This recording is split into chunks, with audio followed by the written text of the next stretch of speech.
Hola, profe. Espera que te vea.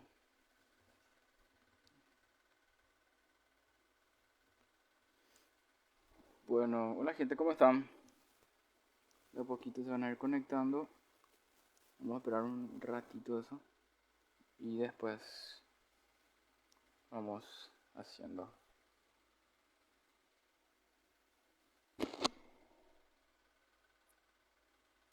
No sé por qué sudo tanto por mi frente, che, pero acá está densa la situación.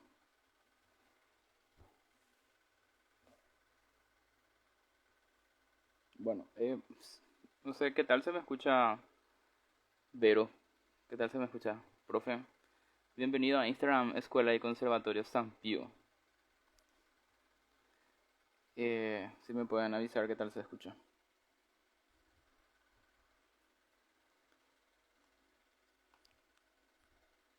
Hoy vamos a estar hablando con una de las profes más wows. Una profe muy carismática, una profe muy buena. Bueno, ya vamos a empezar. Renan, bienvenido Renan. Qué grande. Acá vamos a revelar todos los secretos de la profe. Bueno gente, empezamos. Bienvenidos a una edición más de talleres virtuales. En este caso 2023. Estamos a full con las entrevistas. Desde el año pasado que incluí este segmento para poder compartir con docentes, con amigos y reflexionar sobre muchas cosas que siempre se aprende. Y no sé, muchas cosas ya aprendí. No es solamente hablar de música, sino que también hablar de la música en otros aspectos y hablar de otras cosas también y ayuda bastante, ¿verdad? Y hoy le tenemos como invitada a la profe Natalia Funes. Ella es docente de la Universidad Nacional de Asunción. Y muchas gracias por aceptar la invitación. Y a ver un poco cómo podemos hacer para acá invitar a unirse. Ahí ya mandé. Tienes que aceptar, profe, y creo que ya está.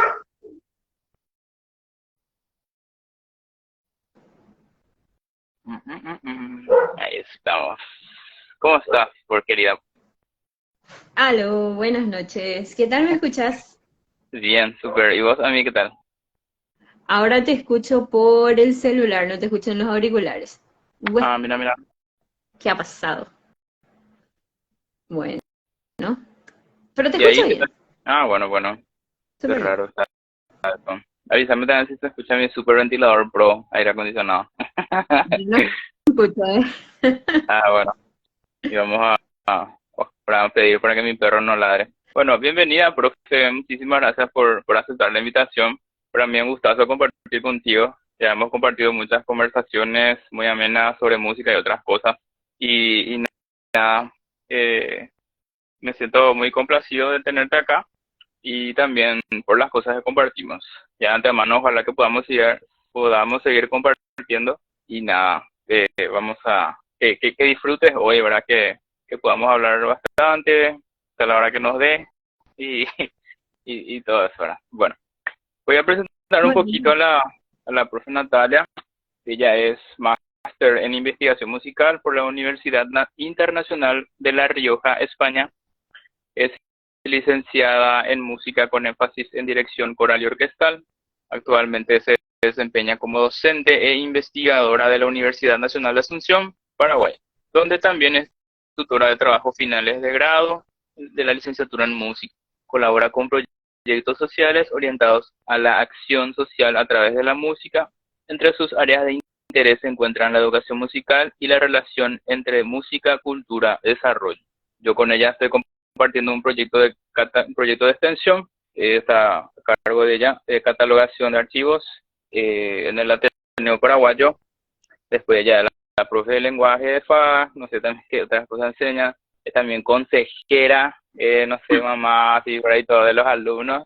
y es súper A buena la onda por sobre todo. Bienvenida, profe. Muchas gracias, gracias Iván por invitarme. Sabes que es la primera vez que participo en un video en vivo por Instagram, Ah, así que si meto la pata, cualquier cosa, disculpa gente, todos están viendo por primera vez mi cara en vivo por Instagram en este espacio.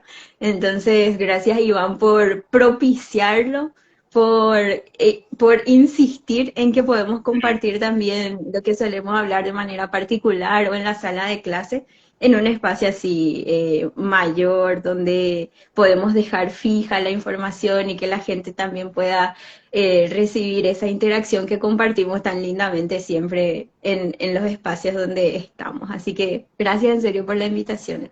Muchas gracias. dale, y a vos también. Bueno, y justamente esa parte que nosotros siempre cuando hablamos con la profe decimos, pegaría que esto se hable en tal parte, pegaría tal cosa. Y bueno, un espacio que por suerte se está dando. Bueno, profe, Ujú. queremos conocerte un poquito. Yo ya conozco así algunas cosas, ¿verdad? Pero queremos conocerte, no sé, un poco de vos, por ahí de dónde sos, tus inicios en la música, si, no sé, con qué instrumento estudiaste al comienzo, cuál es tu instrumento principal, lo que a vos te parezca, Mm. dónde estudiaste, etcétera. Bueno, versión larga, versión corta, lo que Y quiera compartir nomás.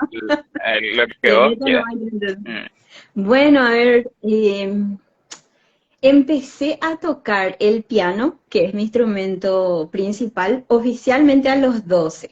Pero justamente estuve conversando mucho con mi mamá en estos días que se está quedando acá en casa conmigo porque mi esposito me abandonó, ¿verdad? Está allá por Brasil. Entonces estuvimos hablando con mi mamá y le recordé, le pregunté yo, ¿verdad? Como para recordar cuándo lo que realmente yo empecé a tocar, tipo, ¿por qué se te ocurrió darme un teclado? ¿Qué es lo que pasó, verdad? Y ella me estaba contando que como ella vendía cosas, ¿verdad? Entonces en una ocasión le tocó trabajar en la Noche de Reyes en una tienda, ¿verdad? Como vendedora. Y yo tenía 5 por ahí. Y había un tecladito así chiquitito de juguete, ¿verdad? Y dice que se le antojó nomás llevarme, ¿verdad? Ella dice así, capaz que fue el Espíritu Santo luego el que me dijo, ¿verdad? Porque es muy creyente ella, ¿verdad? Capaz para los que son creyentes estas cosas son mm, importantes también, ¿verdad? Entonces lo que sí que llegó un tecladito de juguete a mis manos y dice que yo así de una sacaba las melodías, ay, ¿verdad? Así con un dedito ñiqui, ñiqui, ñiqui, sacaba las melodías, tipo que los cumpla feliz, cancioncitas infantiles, así que yo sabía. Eso cuenta mi mamá, ¿verdad?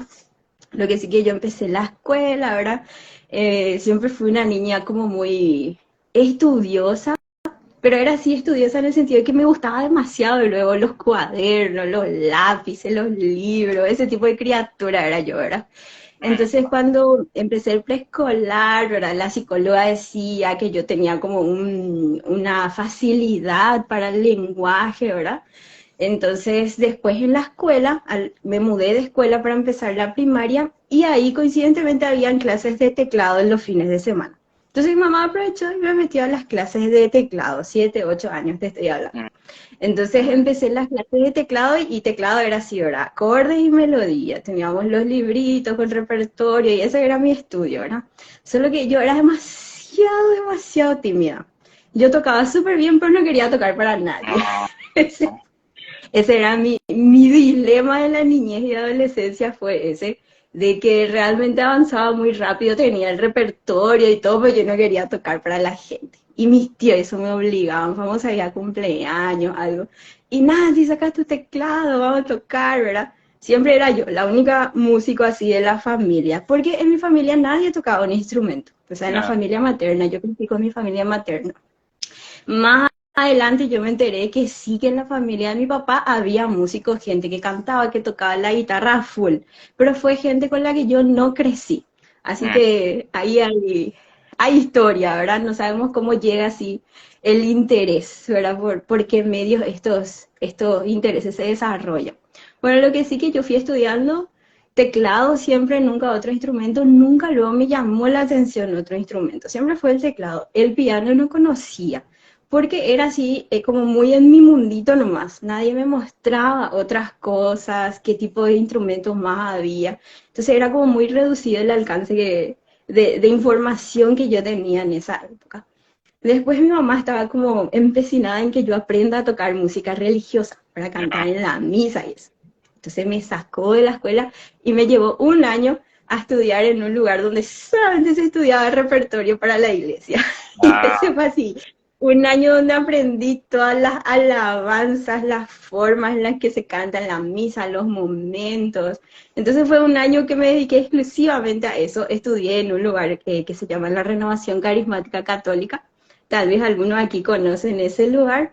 Estudié con Silvia Mariela, se llama una cantante católica muy, muy conocida, muy genial también ella. Entonces, ahí un poco el estudio era las letras y los acordes, porque claro, el tecladista de la iglesia generalmente se acompaña a su propio canto, ¿verdad? sí. Entonces fue un año así que yo, si bien aprendí, porque se me daba fácil aprender, no me gustaba, ¿verdad? Porque yo era tímida. Creo que soy todavía un poco tímida, tal vez no se nota tanto nomás ahora. Entonces, entonces tipo, después de eso yo le rogué a mi mamá, por favor, llévame otra vez al conservatorio, ¿verdad? O sea, a la escuela de música que funcionaba en mi propia escuela. Y ahí volví a las clases de música y bueno, entonces mi profesora que se llama Claudia Colnago, y a quien le debo así muchísimo, mi mamá musical es ella, le dijo a mi mamá que yo debería estudiar piano clásico, que tenían las condiciones para estudiar piano clásico y que ella iba a empezar a enseñar eso ahí también en la escuela. Pero fíjate que yo empecé a estudiar piano clásico solamente con teclado. O sea, yo tocaba todo el repertorio de piano clásico, pero todo en teclado. Y así fue casi hasta, bueno, si hablamos así de los cursos del conservatorio, fue ponerle que hasta el primer curso de conservatorio que yo tocaba todo en tecladito nomás, el repertorio de piano. Entonces las cuestiones de técnica y demás, como que no las pude desarrollar muy bien.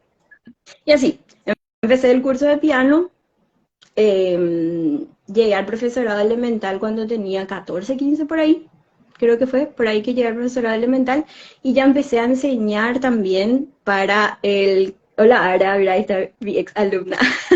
Empecé a enseñar también en el conservatorio donde estaba estudiando para poder ir pagando la cuota, ¿verdad? Porque era un conservatorio privado y no es que vengo de una familia con demasiados recursos económicos, entonces empecé tipo a pagar con mi trabajo. A los 14 años empecé a enseñar Sí. piano, lenguaje musical y todo eso, ¿verdad? El profesorado superior del lenguaje musical lo conseguí ahí en ese conservatorio antes de terminar el colegio, un año antes, y ya cuando estaba así tipo, ¿qué hago para la facultad, verdad? Porque todo ese tiempo vivía entre conservatorio, colegio, iglesia, ese era mi triángulo, mi circuito, que curiosamente es el circuito de muchos de nosotros, ¿verdad? Un poco todo lo que aprendes en el conservatorio te vas a aplicar otra vez en la iglesia, surgen los grupos, ¿verdad? Y lo mismo después en el colegio, te destacas ahí con tus compañeros, armas cosas. Entonces esa era la rutina, ¿verdad? Justo el año en el que yo terminaba el colegio, se abrió la licenciatura en música y ingresó la primera promoción. Entonces, un poco antes de eso, cuando yo llegué al tercer curso de piano, más o menos, el profesor Pablo Yegros vuelve de su cursada de la licenciatura en piano en Argentina y empieza a dar clases en la escuela de música de mi profesora, ¿verdad? Y yo era como su alumna así más destacada en el tema del piano, entonces ella me pone a estudiar con él. Y ahí es donde era tipo empezar en el piano, un repertorio que yo ya venía trabajando hace tiempo, y fue como empezar de cero, era un cambio de chip en todas las cuestiones de la técnica, el uso del peso del brazo, cosas que nunca me hablaron antes, empezaron ahí. Casi que fue como empezar a tocar de cero el piano, realmente. Y yo pensaba que ya había aprendido hasta que después me encontré con otra profesora en el camino más adelante. Bueno, en fin, entonces, como se abrió la licenciatura, el profesor Pablo fue el que me informó sobre eso, porque yo no tenía ni idea de que se podía estudiar música en la universidad.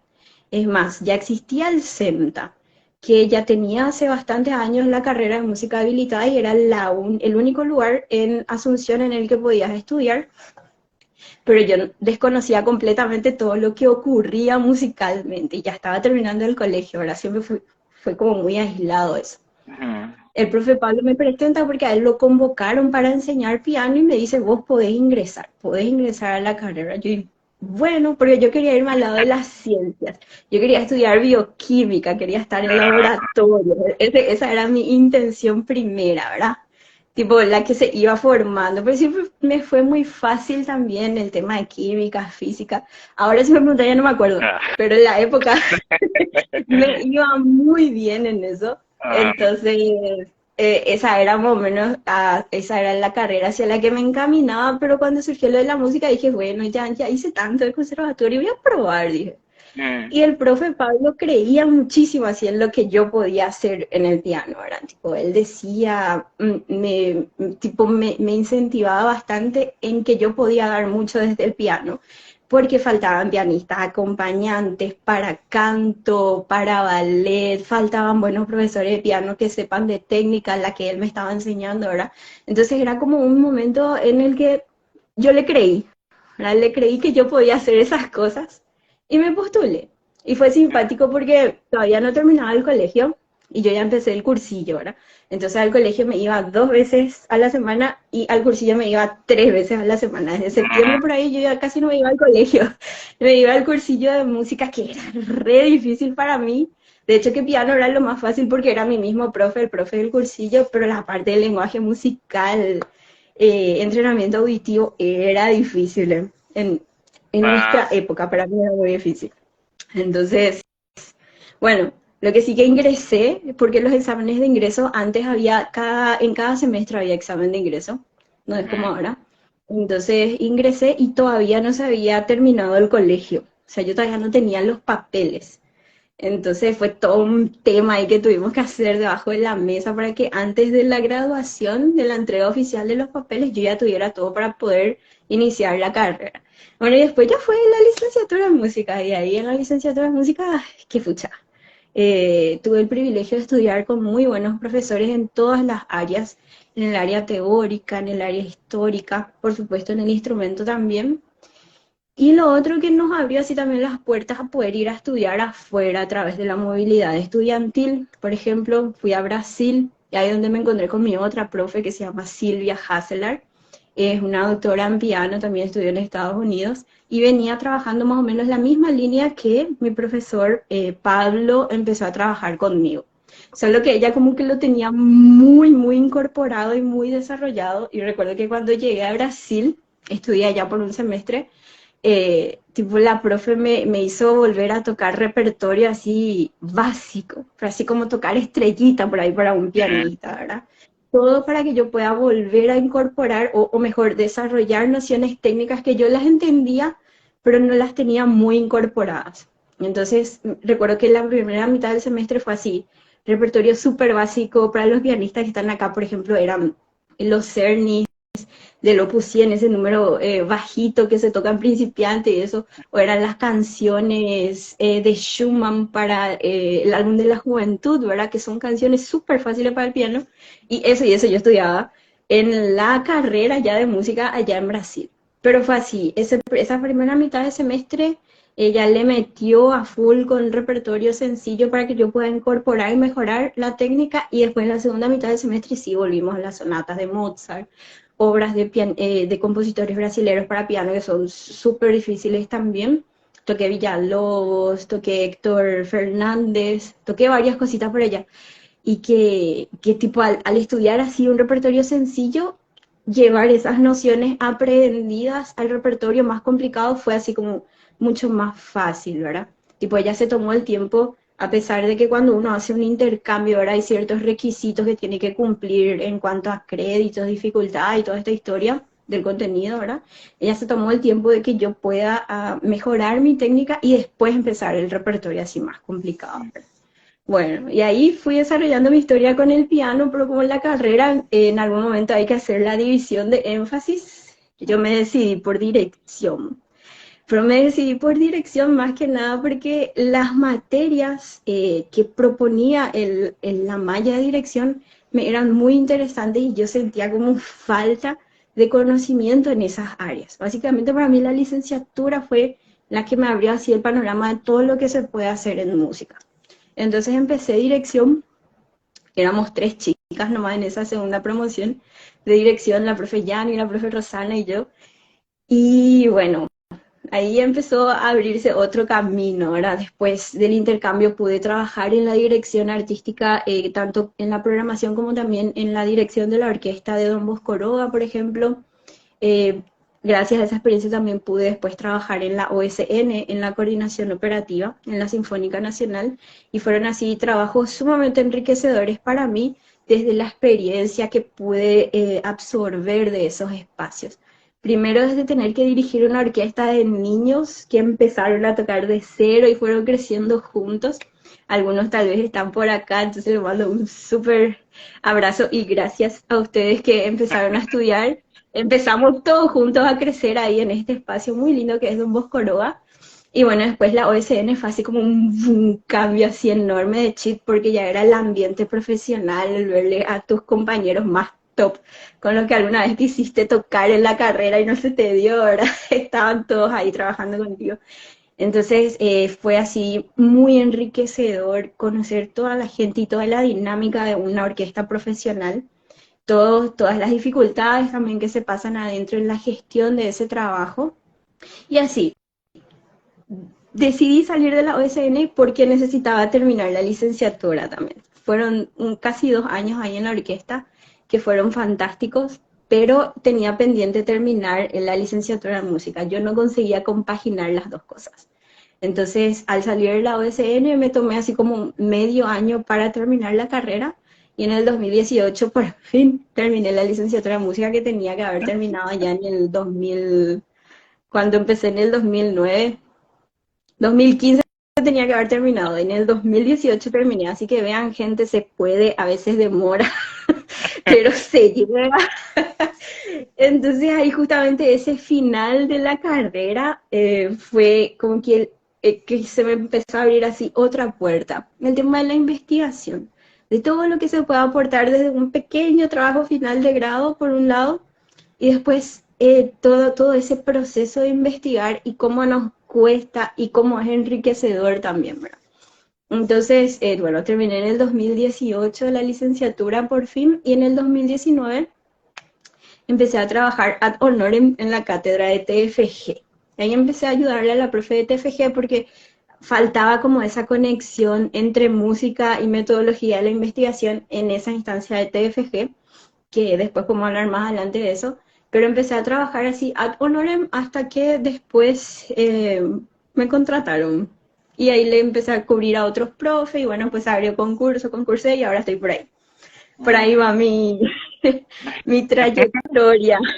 Y por el medio siempre hubieron proyectos de tocar bastante música de cámara, sobre todo, dirigir también, dirigir orquesta, dirigir zarzuela, que es así como una de las cosas más geniales que me tocan hacer. Entonces estamos por ahí siempre en varios proyectos. Mm. La verdad que, profe, bueno, uno, te adelantaste a preguntas. Dos, así que, ¿cómo Perdón. era? No, tranqui. O sea, tantas cosas por decir de todo lo que mencionaste, ¿verdad? Voy a Mm, ir tirando algunas cosas de las que me acuerdo. Uno, por ejemplo, el tema de la licenciatura a la hora de probar, ¿verdad? Hay mucha gente que no conoce, que no sabe.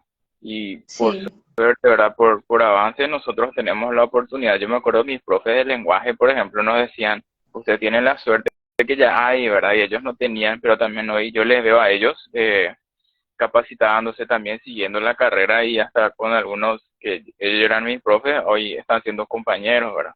Ujú. Y siguiendo aprendiendo. Pues esa parte que mucha gente desconoce.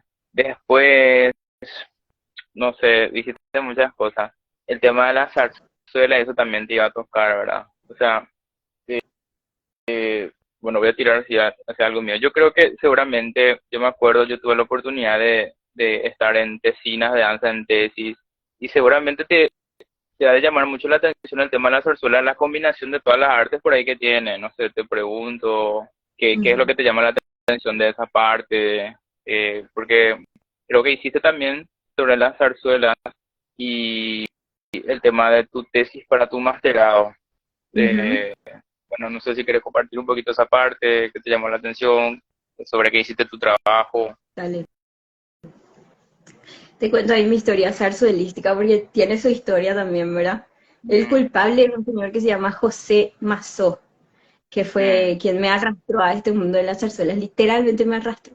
Nos conocimos cuando estábamos en la OSN. Ahora yo voy a contar, porque él siempre cuenta la historia, entonces yo voy a contar mi versión de la historia y va a Dale, quedar dale. acá plasmada. No, Mm, hicimos Coro Shire, que es la tercera zarzuela, si no me equivoco, de Moreno González y Frutos Panes, se hizo con la OSN.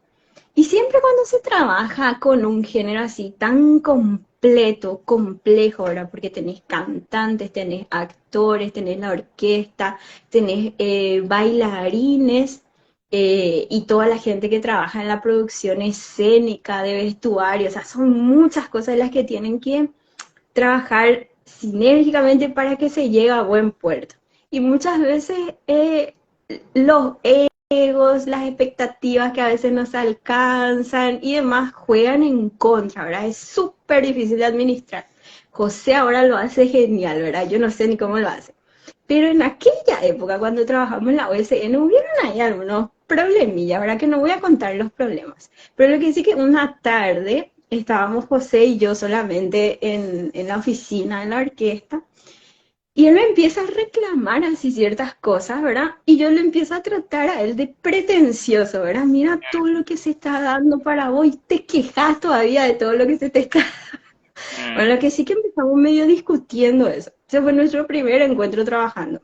En esa parte a mí me tocaba solamente coordinar de repente los horarios de ensayo, espacios, qué sé yo, eso no era mi trabajo. No era artístico en sí, pero era hacer como que como un reloj que todo el resto funcione, ¿verdad? Mm. Pero ya después, él mismo me llamó para acompañar al piano, para preparar a los cantantes al piano.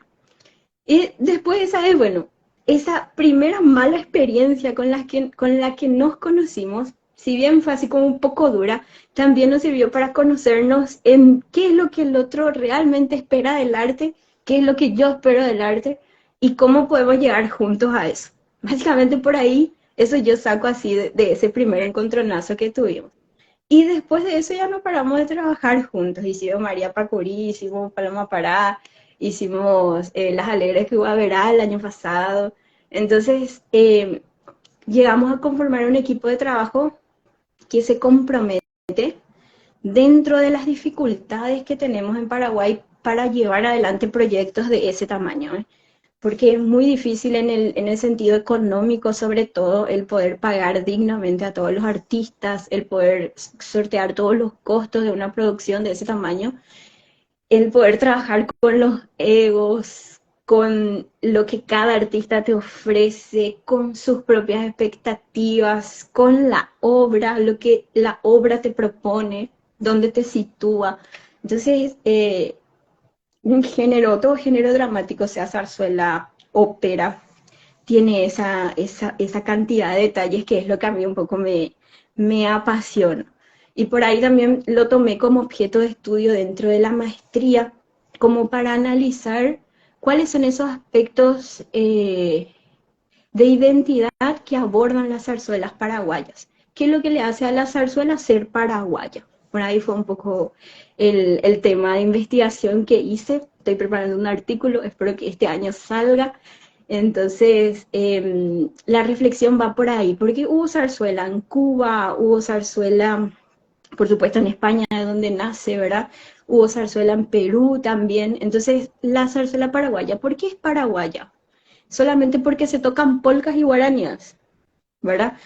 Siendo que a veces también se incluyen números musicales que son europeos, como el vals, por ejemplo, ¿verdad? Entonces, tomé ciertos postulados teóricos para analizar esas narrativas de identidad que hay dentro de la zarzuela paraguaya. Entonces, para más detalles, pues hay que leer el artículo. Ya, ya. Pero sirve por ahí. Sí, sí. Profe, ¿cuáles serían, por ejemplo, esos problemas que mencionaste lo económico? Bueno, la verdad que dijiste así, pero de repente, ¿cuáles los obstáculos más difíciles de sortear y cómo de repente se Sí. hace a la hora de no sé, el tema de la zarzuela y todo eso? Yo creo que el obstáculo más grande para nosotros los artistas es el económico, en el sentido de que lo que vos invertís de tiempo puedas recibir en retorno económico que te permita una vida digna, una vida estable, poder tener salud, ¿verdad? Dentro de un tipo de trabajo que es, que tiene ciertos riesgos como es el trabajo artístico, ¿verdad? Entonces, el trabajo artístico es tan peligroso, uno está sujeto a lesiones tanto físicas como también psicológicas, ¿verdad? Ante la presión a la que uno se expone. Entonces, lo difícil es encontrar una estructura que soporte esa, toda esa dinámica que se genera en el trabajo artístico. Ahora, en una puesta como una obra dramática, así, una dramática escénica, el primer obstáculo grande es que si bien tenemos las orquestas fijas, por ejemplo, no tenemos un elenco de ópera, por ejemplo, estable en el país. Ahora, no hay un elenco de ópera nacional como si hay una orquesta sinfónica nacional. Ese ya es una primera gran dificultad para tener un elenco estable, porque sí que tenemos profesionales, hay profesionales cantantes, hay profesionales coreutas, pero no hay elencos estables que permitan el desarrollo de las habilidades de estas personas. Porque lo difícil también, además del factor económico, es que cuando uno aborda este tipo de cosas, el tiempo es muy ajustado. Entonces tiene que ser gente que esté de repente en un ritmo de trabajo que le permita sacar eso, ¿viste? Esto famoso de sacar la música, ¿verdad? O sea, que ellos lo puedan hacer. Ahora, el sacar la música requiere que haya un tiempo de práctica continuado que permita que eso ocurra, ¿verdad? Imagínate, por ejemplo, generar ese ritmo de trabajo sin tener un elenco estable de ópera o de un coro nacional, por ejemplo. Entonces, eso también, el tiempo y el ritmo de trabajo es otra gran dificultad, aparte del factor económico, ¿verdad? Que por supuesto todas estas dificultades están ligadas, están relacionadas. Entonces, las veces que se hace zarzuela o que se hace ópera, es gente que viene desarrollando su talento en espacios educativos más que nada, sea en el conservatorio o en la licenciatura o en sus escuelas de barrio, escuelas comunitarias, por ahí se desarrolla ese ritmo de trabajo. Pero por supuesto, cuando vos le pedís una exigencia un poquitito mayor, entonces hay ciertos riesgos, ¿verdad? Que no se llegue. Entonces muchas veces, por ejemplo, uno piensa, ah, la zarzuela es fácil, es todo polka, 6x8, todas las entradas son sencillas, pero suma eso a la actuación que tiene que hacer la soprano, porque imagínate lo difícil que es encontrar una buena actriz que sea soprano, o una soprano que sea buena actriz también, ¿verdad? Entonces, entrar en ese ritmo de trabajo es muy difícil. Solamente se logra cuando es sostenido, realmente se logra. Y ocurre la magia, como muchas de las cosas que pasa acá en Paraguay, de que la gente, aunque no haya plata, se pone las pilas, estudia sus partes, se mete en los personajes y se lleva a las tablas obras de ese tamaño, ¿verdad? Contra viento y marea muchas veces es, pero se consigue. Ahora yo siempre pienso, imagínate si hubiera un elenco estable que lo propusiera así como algo continuado, ¿verdad? Todo lo que se podría lograr, todo lo que se podría eh, producir, ¿verdad? En ese sentido escénico, sea musical, ópera, zarzuela, hay muchísimo por ahí. Entonces, bueno, ahí ya me plagué todo sobre la cuestión Sí, zarzuelística. y se hace, así que profe, ¿verdad? Porque, no sé, en nuestro caso, o sea, yo le tengo a Jacqueline, que le conozco compañera ahora, y no sé a qué hora lo que hace todo lo que hace, pero está, ¿verdad? Y ella, por ejemplo, es una artista que procura muchísimo, que se capacita, invierte todo lo que hace, tiene otros estudios, labura, cumple en su carrera, no es que también es una alumna así regular, qué sé yo, o no estudia, no sé, no. O sea, yo en ella puedo ver y seguramente es el caso de muchos, muchísimos otros artistas también que quieren hacer bien las cosas, ¿verdad? Y seguramente ahí hay algunas crisis, no sé, eh, yo por ejemplo o sea, tenemos un grupito, o sea, cuántas veces quise armar así proyectos y que sea estable luego un batallazo. Primero lo que armar y después, no sé, la estabilidad y después la constancia, que por lo menos los ensayos que se fijen y que se hagan, y después la calidad de los ensayos, y después que todo el proyecto me mete. pero optar a IPP o no sé, hay que ir para la mitad. Y esa disciplina lo que es muy importante. ¿Y qué tal la recepción, profesor? O sea, cuando yo me llegué a ir a, bueno, yo María Pacurí lo que vi, pero no en el caso así de las que no me pude ir a la alegre que iba a ver a Cairole antes, pero bueno. Y así, ¿verdad? No sé qué tal la recepción. Yo me llegué a ir a escuchar a María Pacurí en Ita y te acuerdas que cantaba toda la hora la melodía no sé cuál es el tema. No sé, ustedes cuando tienen, qué tal la recepción hacia acá por más zona centro, Asunción y eso. Vos sabés que el público que va a las zarzuelas es muy interesante, porque tenés todavía esta franja etaria de la gente que tiene 70, 80 por ahí, Mm, que vio, o sea, que presenció como el segundo renacer que tuvo la zarzuela. Porque, a ver, este movimiento así como más grande, porque ya hubo zarzuela antes de Moreno González, hay registro de una zarzuela que ahora no me acuerdo, pero creo que era el Pellegrini el que le puso la música, ¿sí? Cuando empezaron a surgir fue en la década de los 50, ¿verdad? 56, 58, 61, creo que fue por ahí. En esa década, en 1950 comenzaron a surgir. Más compositores, además de Moreno González, se sumaron a esta ola de las zarzuelas. Hicieron más libretos, más músicas, más obras. Luego, como que murió. Dejó de presentarse justamente porque nunca hubo elencos estables. Siempre era gente que se juntaba para llevar a escena. Entonces eso no fue sostenible. Luego, en la década de los 80, cuando ya la Oscar estaba bastante más sólida, entonces ya había una orquesta, y el Ateneo Paraguayo tenía su coro de cámara, y ahí se formaban muy buenos cantantes. Entonces en la década de los 80 como que hubo un segundo boom de la zarzuela paraguaya. Y después nuevamente comenzó a decaer, ¿verdad? Hasta tercer renacer ya sería, que es la generación que nosotros estamos participando, ¿verdad? Entonces, en nuestro público hay gente que vivió, que presenció este segundo renacer en la década de los 80 y se encantó con lo que vio. Y que al volver a poner ahora en escena se va y disfruta. Y le llevan a sus nietos y eso, ¿verdad? Entonces, el público que va a ver la zarzuela es de una franja etaria así muy amplia. Y las veces que la hicimos en el municipal con el elenco Anastas y con quienes trabajé, hubo muchísima gente y varios días con teatro lleno. Las veces que se hace ópera o musicales también es así, no solamente con nuestro elenco, sino que con otros elencos también ocurre que va mucha gente a asistir. O sea, público pareciera que hay, ¿verdad? Por mm, lo que se ve. Por las zarzuelas se suelen hacer 2 fines de semana continuados, ¿verdad? En su época eran hasta 3 funciones por día, jueves, viernes, sábado, domingo, todas llenas, la gente se iba a ver 2, 3 veces. Ahora pasa todavía que la gente se va a ver más de una vez porque es distinto, o sea, la experiencia de una apuesta como esa no es lo mismo que irte al cine o inclusive que ver una ópera. Es mucho más cercano, más cotidiano, más propio de tu día a día, entonces la gente se engancha. Una experiencia así súper loca que tuvimos con esto de la zarzuela fue cuando la hicimos en la cárcel del Buen Pastor, por ejemplo. ah, Y esa la hicimos con los chicos de Don Bosco Oroga, fueron los de la orquesta Chicos y Profe de Don Bosco Oroga y el elenco Anastasis. Creo que fue en el 2015. 2015, ay, ya no recuerdo ahora el año, o 2018. Pudo haber sido 2018 también.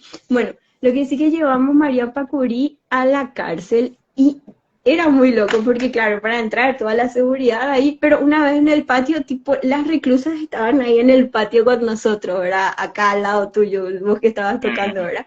Entonces, las reclusas tipo reaccionaban a los personajes, interactuaban con los personajes y le decían, Anilla, poca sopeare, ya punde, así era, ¿verdad? Hablaban con los personajes y ahí vos te das cuenta, no es algo lejano a nosotros, o sea, hay cosas que nos conectan con esos géneros, ¿verdad? La gente que estuvo aquí y tuvo esa experiencia seguro se acuerda. Claro, se robaron cosas, se perdieron pulseritas y estas cosas ahí, ¿verdad? De todo pasó en la cárcel. Pero lo interesante así fue cómo estaban enganchados con la historia. Se escuchaba la polka y era aquel aplauso así extenso, ¿verdad? Y claro, si no conoce la historia de María Pacuri, es tipo la chica que recibe tipo el afecto del mujeriego y del jovencito despechado. Entonces era así como muy pasional la historia y se fueron toditas las presas, ¿verdad? Estaban ahí como participando intensamente de lo que pasaba con María Pacuri, ¿verdad?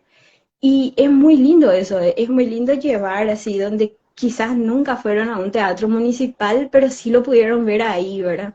Y no sé, yo creo que ese tipo de acciones harían que, no sé, la música y nuestros autores lleguen al público, ¿verdad?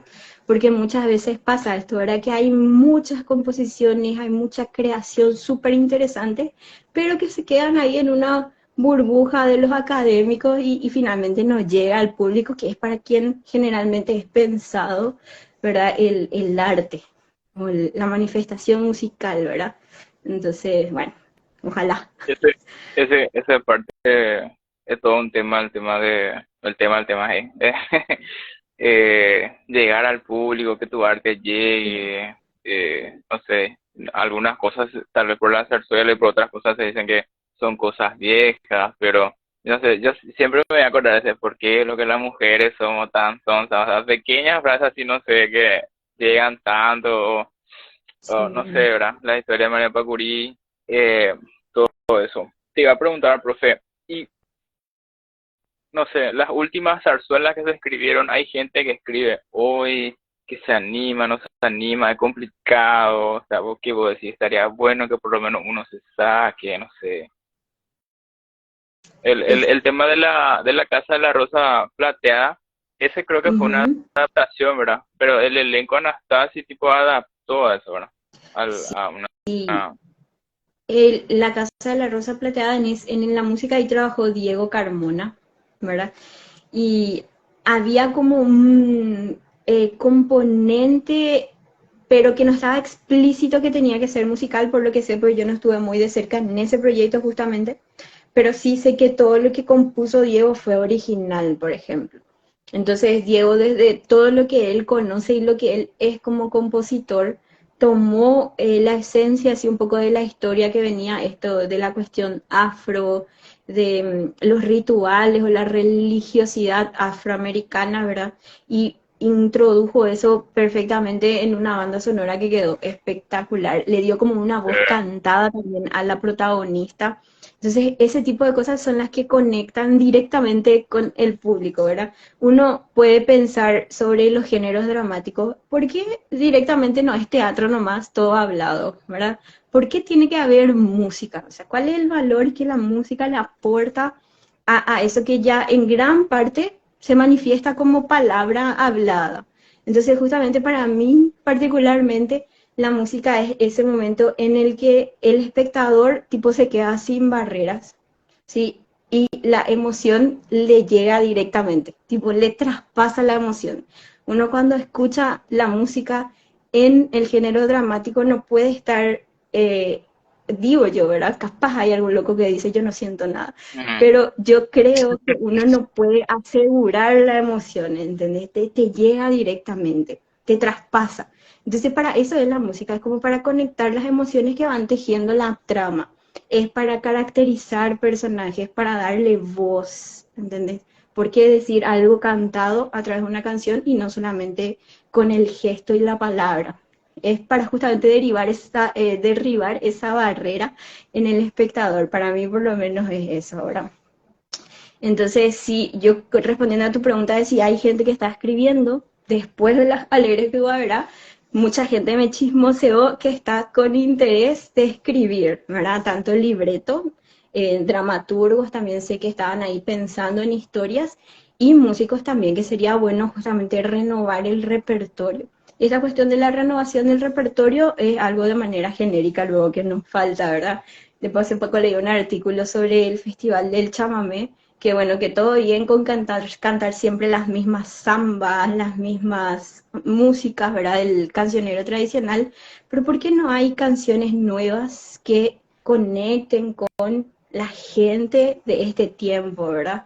Con sus dilemas, con sus alegrías, ¿sí? Entonces yo creo que a la zarzuela o a cualquier género, sea musical, ópera también, le está faltando un poco eso, conectar con su momento histórico. Pero claro, todo eso en una era como esta es muy difícil, ¿verdad? Donde todo se consume mucho más rápido, donde tipo el placer estético que uno busca es la inmediatez.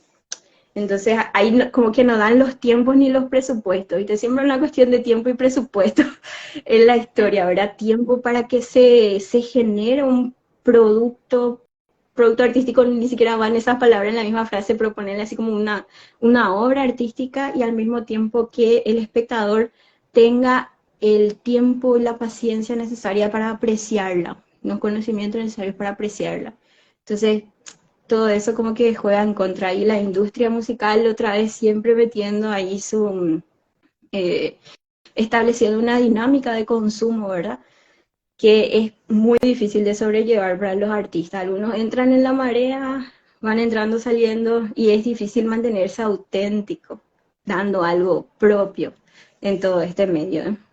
Y después se dice que, no sé, no hay gente que componga, o no hay gente que quiera hacer nada, o no hay luego nueva música paraguaya, o qué tal cosa. También pasa que se propone cosas nuevas y se dice, eso no es música paraguaya, eso no es guarania, o sea, de todos lados más lo hay otra vez, qué sé yo, el quilombo, no sé. A veces inclusive entre músicos o entre artistas se arma el problema, ¿verdad? Y también es otro debate, ¿verdad? Pero o sea, desde todos lados. Pero yo creo que está bueno, no sé, creo que esta sección que estamos hablando de tipo de las zarzuelas, ¿verdad? Y otras cosas y realidades, pero de a poquito van saliendo cosas y nosotros que estamos inmiscuidos tenemos que invitar a la gente.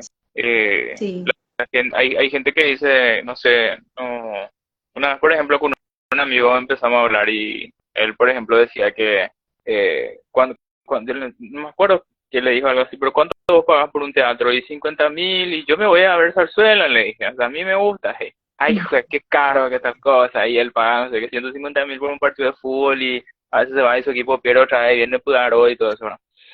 Bueno, y, y así, ¿verdad? Pero ahí sí. empezamos a hablar y compartir un poco. Él, ¿verdad? Él me dijo así con mucho respeto, yo, por ejemplo, no pagaría ese precio por algo, pero ahí también él inclusive empezó a reflexionar, tal vez porque nunca vi, yo no crecí con eso, no sé, Pero ya que nunca me dijiste lo llevaron del mis padres. fútbol, Mm, viste, ya que mencionaste lo del fútbol, imagínate todo lo que se invierte en los jugadores, mm, para su condicionamiento físico, para que estén así a la hora del partido, para que no le falte el mejor botín, la mejor indumentaria, el mejor médico para que le trate lo que necesita, el mejor nutricionista para que coma lo que tenga que comer. O sea, ahí nomás, ¿a qué le damos valor? Por supuesto, el fútbol mueve una industria así impresionante, ¿verdad? Hace poco me fui a la Conmebol por primera vez al Museo de la Conmebol, es gratis, así para los que quieran ir a conocer, vale la pena. Yo no soy fanática del fútbol, pero vos sabés que hasta yo me emocioné de un momento, voy a hacer spoilear qué es lo que pasa en el tour, ¿verdad? Pero hay un momento en el que te ponen así un video con una música así súper de cancha, que aunque mm. nunca te haya ido a la cancha, te entra así un pini, ¿verdad? Solamente por la música y después un material audiovisual de la Gran 7, ¿verdad? Y todo lo que mueve algo como el fútbol, en ese sentido social, ¿verdad? De las rivalidades, los íconos, las figuras representantes, lo económico, la cantidad de plata, las marcas. Imagínate si algo, el 10% nomás de todo eso, hubiera para las artes, ¿verdad?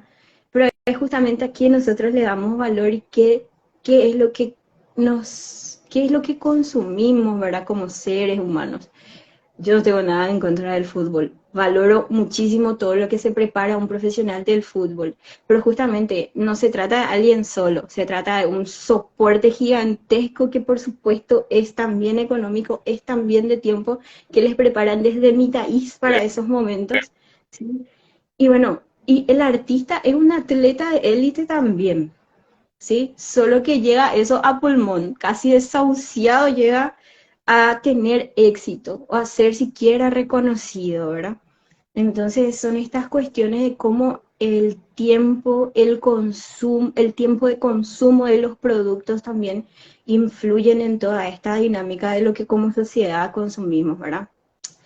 Y es eso, haciendo esa comparación con el fútbol, ¿verdad? Justamente son varios los estudios que tanto desde la licenciatura como en el mundo se están haciendo sobre esa preparación del músico como artista en este caso, ¿verdad? Eh, Su preparación física, qué tanto influye su estado físico en lo que él puede dar como músico, ¿sí? En su performance, qué tanto influye su estado mental. O sea, son cosas que se están estudiando ya en otras partes del mundo y de a poco también las estamos estudiando acá, ¿verdad? Tomando, ¿cómo se estudia esto, verdad? Tal vez ya respondo también, tomando modelos de análisis de ciertos criterios que ya fueron aprobados o en Canadá o en Inglaterra, también gente. Eso es lo que tiene la investigación y el arte también, que te conecta fácilmente con todo lo que se hace en el mundo. Entonces pedimos permiso, podemos aplicar tu instrumento acá en Paraguay, se aplica, sale una tesis de eso. Sí, cosas así están pasando, por ejemplo, ahora mismo.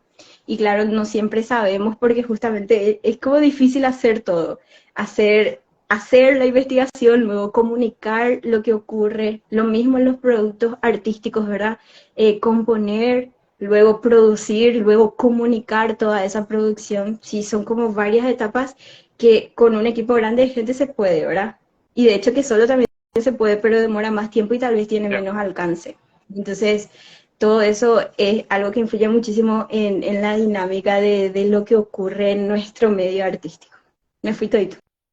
Tráeme nomás otra. No, está bien, está bien.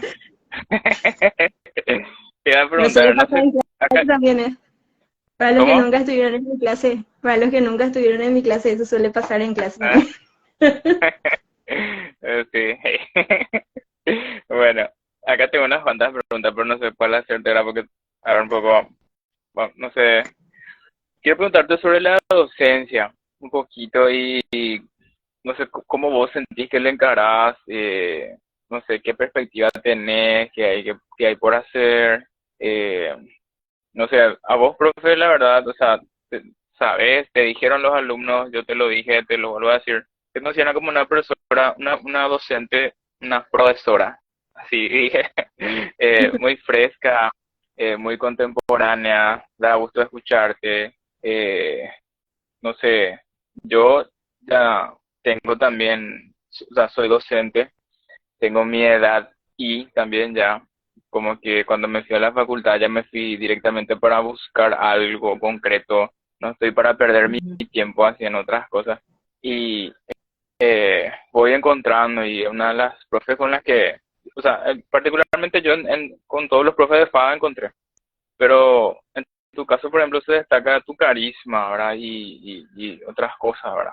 Y no sé, cómo vos, no sé, qué es ser docente para vos? ¿Qué vos decís que hay que proponer hoy en día? No sé, lo que vos quieras comentar.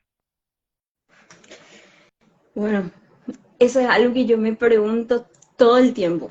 Inclusive cuando estoy preparando una clase, me hago esa pregunta constantemente porque tal vez lo que da esa sensación de frescura es justamente que yo para cada momento de clase o momento de ensayo, que para mí casi son lo mismo, ¿verdad?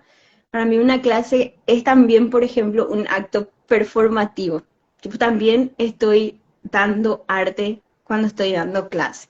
Yo, por ejemplo, no separo tanto eso, no lo pienso distinto y busco en primer lugar que la persona a la que más le guste la clase sea a mí. Suena muy egoísta, No, tal vez. nunca Pero puedo escuchar eso, ni se me ocurrió. ¿verdad? Lo Eh, primero que yo busco es que la clase me guste a mí. mm, Y yo me aburro fácilmente. Entonces, al aburrirme fácilmente, me obligo a buscar y buscar, buscar maneras, buscar qué es lo que fulanito está necesitando en este momento, qué es lo que este grupo puede aprovechar mejor, ¿sí? Entonces, ¿y cómo lo puedo decir de una manera que yo me sienta disfrutando de lo que estoy diciendo? Entonces, para mí, el momento de la clase o el enseñar para mí tiene que ver mucho con una cuestión de disfrute también. de disfrute así emocional, ¿entendés? Había una frase que dice Javier Romero, eh, ay, creo que la tengo por acá, para que voy a mirar porque es muy buena y la quiero decir. Así es como él dice, donde hay hormona, no pega neurona, dice él. Donde hay hormona, no pega neurona. En el sentido de decir cómo influye nuestro estado anímico para que recibamos la información, recibamos algo del otro, o lo rechacemos completamente por más que sea una genialidad lo que nos están contando. Entonces, para mí demasiado importante es fomentar así el estudiar con alegría, aprender con alegría, divertirte, o sea, que estés disfrutando efectivamente de la clase. Y esta cuestión de disfrute es relativa, ¿verdad? Para todos nosotros es diferente. Pero hay ciertas cosas que nos son comunes, así como seres humanos, en el sentido de que en algún momento necesitamos sentirnos valorizados, necesitamos sentir que pertenecemos, necesitamos sentir que nos podemos equivocar sin que sea algo vergonzoso, ¿verdad? Entonces, para mí, estos son así tipo pilares que yo trato de trabajar siempre con las personas con las que estoy, ¿verdad? Tratar de que por supuesto, hago también chistes, así que suelen ser en el sentido, qué sé yo, qué tonto que sos, ¿verdad? Pero no se llegan a sentir tan mal porque están así cubiertos de algo que no sé, que de alguna manera desarrollé esta manera de hablar, esta manera de ser, ¿verdad? Todos los profesores que tuve influyeron en mí, tanto para bien como para mal, entonces, pero respondiendo así concretamente, yo busco en la clase o en la educación que el otro aprenda con gusto, que se divierta, ¿verdad? Que se sienta bien. Y yo creo que eso hace un poco que se genere cercanía, ¿verdad? Entre los estudiantes, haya esa confianza, por eso decirlo de mamá o algo por el estilo. En realidad no es algo que yo lo busque que sea así, sino que se da como consecuencia de esa naturalidad que busque hayan, ¿verdad? Pero por supuesto que eso se piensa también y se planifica, ¿verdad? Entonces cuando uno hace una planificación, bueno, está el contenido que siempre suele ser el mismo y se va renovando de acuerdo a las necesidades que tienen los estudiantes, pero después está el cómo. Y en el cómo es donde uno se pone creativo Ya. y, y puede poner su yo, ¿verdad? O sea, ponerse en el cómo. Eh, Me gustó mucho eso que dijiste. Nunca la verdad ni yo, no se me ocurrió ni ahora. Procuro que, siempre yo procuro también que mis alumnos disfruten. O sea, vos sabés hilo ya como yo soy, ¿verdad? Y no creo que sea tan distinto así como mi clase, ¿verdad? ¿Eh? I. Bueno, y a ver un poco, que a vos te guste más tu clase, ¿verdad? Que con los alumnos, la verdad que eso transmite. Te iba a preguntar, ¿no tenés alguna experiencia así que te marcó como docente? O sea, yo voy a compartir yo uno que, no sé, me tocó ya siendo docente así, parece chiquita, pero me acuerdo una vez que yo estaba tomando exámenes, eran épocas de exámenes en la escuela donde yo estudiaba, enseñaba. Y yo me estaba quejando de que mis alumnos no estudiaban. O se me venía en la cabeza y cómo es lo que no estudian y qué es lo que puedo hacer. Y después se me acerca un profe, un compañero, que él fue mi profe. Y me dice, Batecopio, me dice, no estudias 6 y 40 ayer, me dice. Y yo me acordé un poco en su clase, yo estaba en la 7, era. Y vos sabés que no, me quedé así callado, no le pude ni, me quedé congelado, no pude ni decirle nada, ¿verdad? Y no sé, una pequeña experiencia así que me tocó un poquito, ¿verdad? Y que no sé si sea la más que me marcó así, ¿verdad? Pero uno pasa también cuando enseña muchas cosas. Hay otra anécdota en donde mis alumnos me jodieron, se hicieron de los desmayados, y me tendieron una broma y yo, hostia, esa vez aprendí a retarle por ahí a los alumnos. No sé, no sé si tenés alguna que puedas compartir. Híjole, así de clase ahora mismo no se me viene ninguna. Tengo recuerdos, por ejemplo, de post clase, Ujú. que generalmente los alumnos siempre se quedan después de la clase, tipo la clase Opama, ¿verdad? Y se quedan Pues, todavía los la alumnos. mitad. Ah, Justo tengo, ¿verdad? Un horario en el que toda la mañana lo están conmigo, por ejemplo, los alumnos de la FADA. Y suele pasar frecuentemente que se quedan así, ¿verdad? Y hubo una ocasión en la que se quedó un grupo de alumnos, ¿verdad? Y estábamos hablando, ahí seguíamos hablando de las cosas que surgieron en la clase. Y después ya no había más tema, ¿verdad? Ya no habíamos pasado más de una hora de que terminó la clase, ¿verdad? Ya me tenía que ir, ¿verdad? Y bueno, todo el mundo se va. Y hay una chica que se queda, ¿verdad? Después de todo esto, ¿verdad? Yo ya me tenía que ir, ya tenía un montón de cosas que hacer, ¿verdad? Y la chica, tipo, se había quedado específicamente para hablarme de algo que a ella le estaba pasando, ¿verdad? Algo mm, así como que a ella le estaba doliendo mucho, ¿verdad? Y pienso más que a veces los estudiantes, ¿verdad? Nosotros podemos mirarlo como docentes a los estudiantes como personas que vienen a recibir lo que yo le tengo que decir y se tienen que ir, ¿verdad? Pero muchas veces ese espacio de clase suelen ser los lugares seguros de la gente, ¿verdad? Lugares donde realmente ellos sienten que pueden abrirse, que pueden contar lo que les pasa, a pesar de que a veces esté fuera del contexto, ¿verdad? Muchas veces hay clases donde la gente como que se muestra lo que le pasa. Y esta chica esperó hasta el último que todos sus compañeros se vayan para ella quedarse a hablar conmigo, ¿verdad? Y me compartió cosas muy importantes, ¿verdad? De su vida. Entonces, era, por ejemplo, una chica a la que yo siempre le tenía que llamar la atención en la clase, ¿verdad? mm. Porque era lo desatenta. No pillaba luego nada, ¿verdad? Entonces yo le bajaba la caña, le bajaba la caña. Vos sabés así, ¿verdad, Iván? A veces como con algunos me tomo, tipo, me tomo en el buen sentido, de que le hago callar al resto y que esperemos a que este alumno entienda, ¿verdad? Ya. Bueno, y así yo era con ella, ¿verdad? O sea, le llevaba los límites en el sentido para que se despierte, porque yo le veía a alguien como muy apagada, así, ¿verdad? Y yo era exigente con ella. Y esta chica esperó al último día de clase para Mm. sentarse y contarme qué es lo que le estaba pasando. Y yo me sentí súper mal por haberle tratado tan intensamente durante todo el semestre. Me río ahora, ¿verdad? Pero me río un poco con vergüenza todavía de que a veces uno exige demasiado y no sabe lo que está pasando al otro lado, ¿verdad? Y eso fue una de las cosas que me marcó el año pasado, ¿verdad? Y por supuesto que después de eso, después de la conversación, bueno, hablamos, nos motivamos las dos también, porque yo también le compartí algunas cosas. Entonces, ese tipo de cosas me suelen marcar bastante en la clase, ¿verdad? Hay gente que se muestra de una manera o se te muestra de cierta manera que es que oculta muchas otras cosas, ¿verdad? Entonces, a veces pasan grupos de gente también. Son tantas clases las que doy a la semana que cada clase tiene algo, tipo algo que en su momento así me marca ahí, ¿verdad? Pero después es un poco difícil recuperar así como de sopapo. Tal vez tendría que tener un diario de esas cosas. Creo que lo voy a hacer este año. Está Sí. bueno. Te iba a preguntar, profe, vos haces una labor investigativa en FA, comentaste, ¿verdad? O sea, ¿en qué consiste más o menos?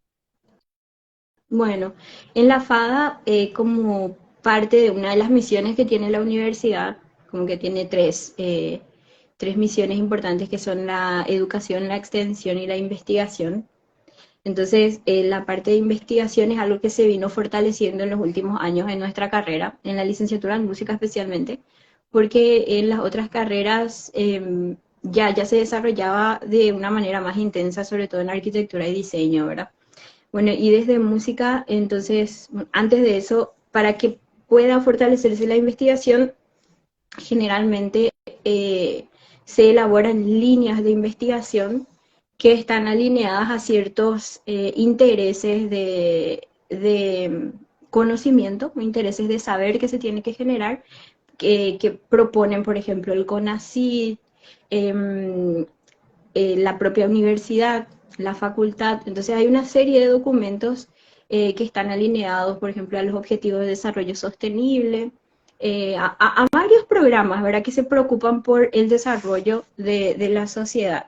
Entonces, cuando una carrera empieza a fortalecer su área de investigación, genera una línea de investigación que tiene que responder a algunas de las necesidades de estos estamentos, documentos que estuve mencionando, ¿verdad?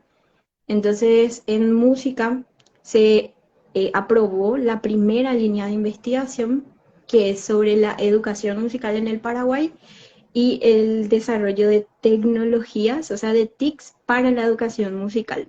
Entonces, ahora mismo estamos trabajando con otros profes porque también para que funcione una línea de investigación, por supuesto se tienen que asignar rubros, siempre una cuestión de tiempo y dinero, gente, tengo que tener en cuenta, ¿verdad? Se tienen que asignar rubros, horas de trabajo para personas que estén especializadas en la labor que se les pide y que se dediquen a investigar, ¿verdad? Entonces, del año pasado, solamente del año pasado, empezamos con unos profes esta primera línea de investigación que es la educación musical en el Paraguay, sus TICs, y una segunda línea que se está trabajando también que es sobre la interpretación de la música paraguaya en sus diferentes géneros, ¿verdad? Que lo están trabajando ahí, si va a ser englobar también lo popular con lo académico un poquitito, o si se va a separar, se está trabajando, ¿verdad? Entonces, ahora mismo yo estoy trabajando en la parte de educación musical. Estamos terminando, bueno, ahora mismo estamos de vacaciones, ¿verdad? Pero empezamos un proyecto que investiga la historia de la educación musical en el Paraguay, tipo, quiénes fueron los referentes, cuándo empezó a estudiarse música en los colegios, en qué año, bajo qué condiciones, qué es lo que había, qué instrumentos se tocaban, qué materiales se utilizaban. Un poco por ahí está haciendo el primer proyecto, hacer como un panorama bien completo de cómo se dio la educación musical en el sistema educativo formal. Y ya después es un poco la intención poder desarrollar también instrumentos o plataformas que ayuden a la educación musical del sistema nacional, pero ya con el tiempo, ¿verdad? Cuando se vengan haciendo varios trabajos, es también recabar los datos de qué es lo que está ocurriendo con la música en las escuelas, cuál es el impacto, por ejemplo, de que esté incluida como una materia dentro de otras artes, ¿verdad? Que no todas, que no todos los profesores sean especialistas en música, cómo se resuelve, qué es lo que ocurre, con qué fin lo que está armado así, ¿verdad? Entonces, por ahí es un poco la mirada que le estamos dando ahora mismo a esa investigación. Somos 5 profes los que estamos trabajando en eso y no puedo decirlo, pero se vienen algunas novedades sobre el tema de educación musical, cosas que vamos a hacer durante este año que creemos que van a ser muy fructíferas para los educadores y que van a estar orientadas así seas profesor de música de conservatorio, de la escuela, de un centro comunitario. Entonces, hay varios proyectos que se están encaminando hacia ahí.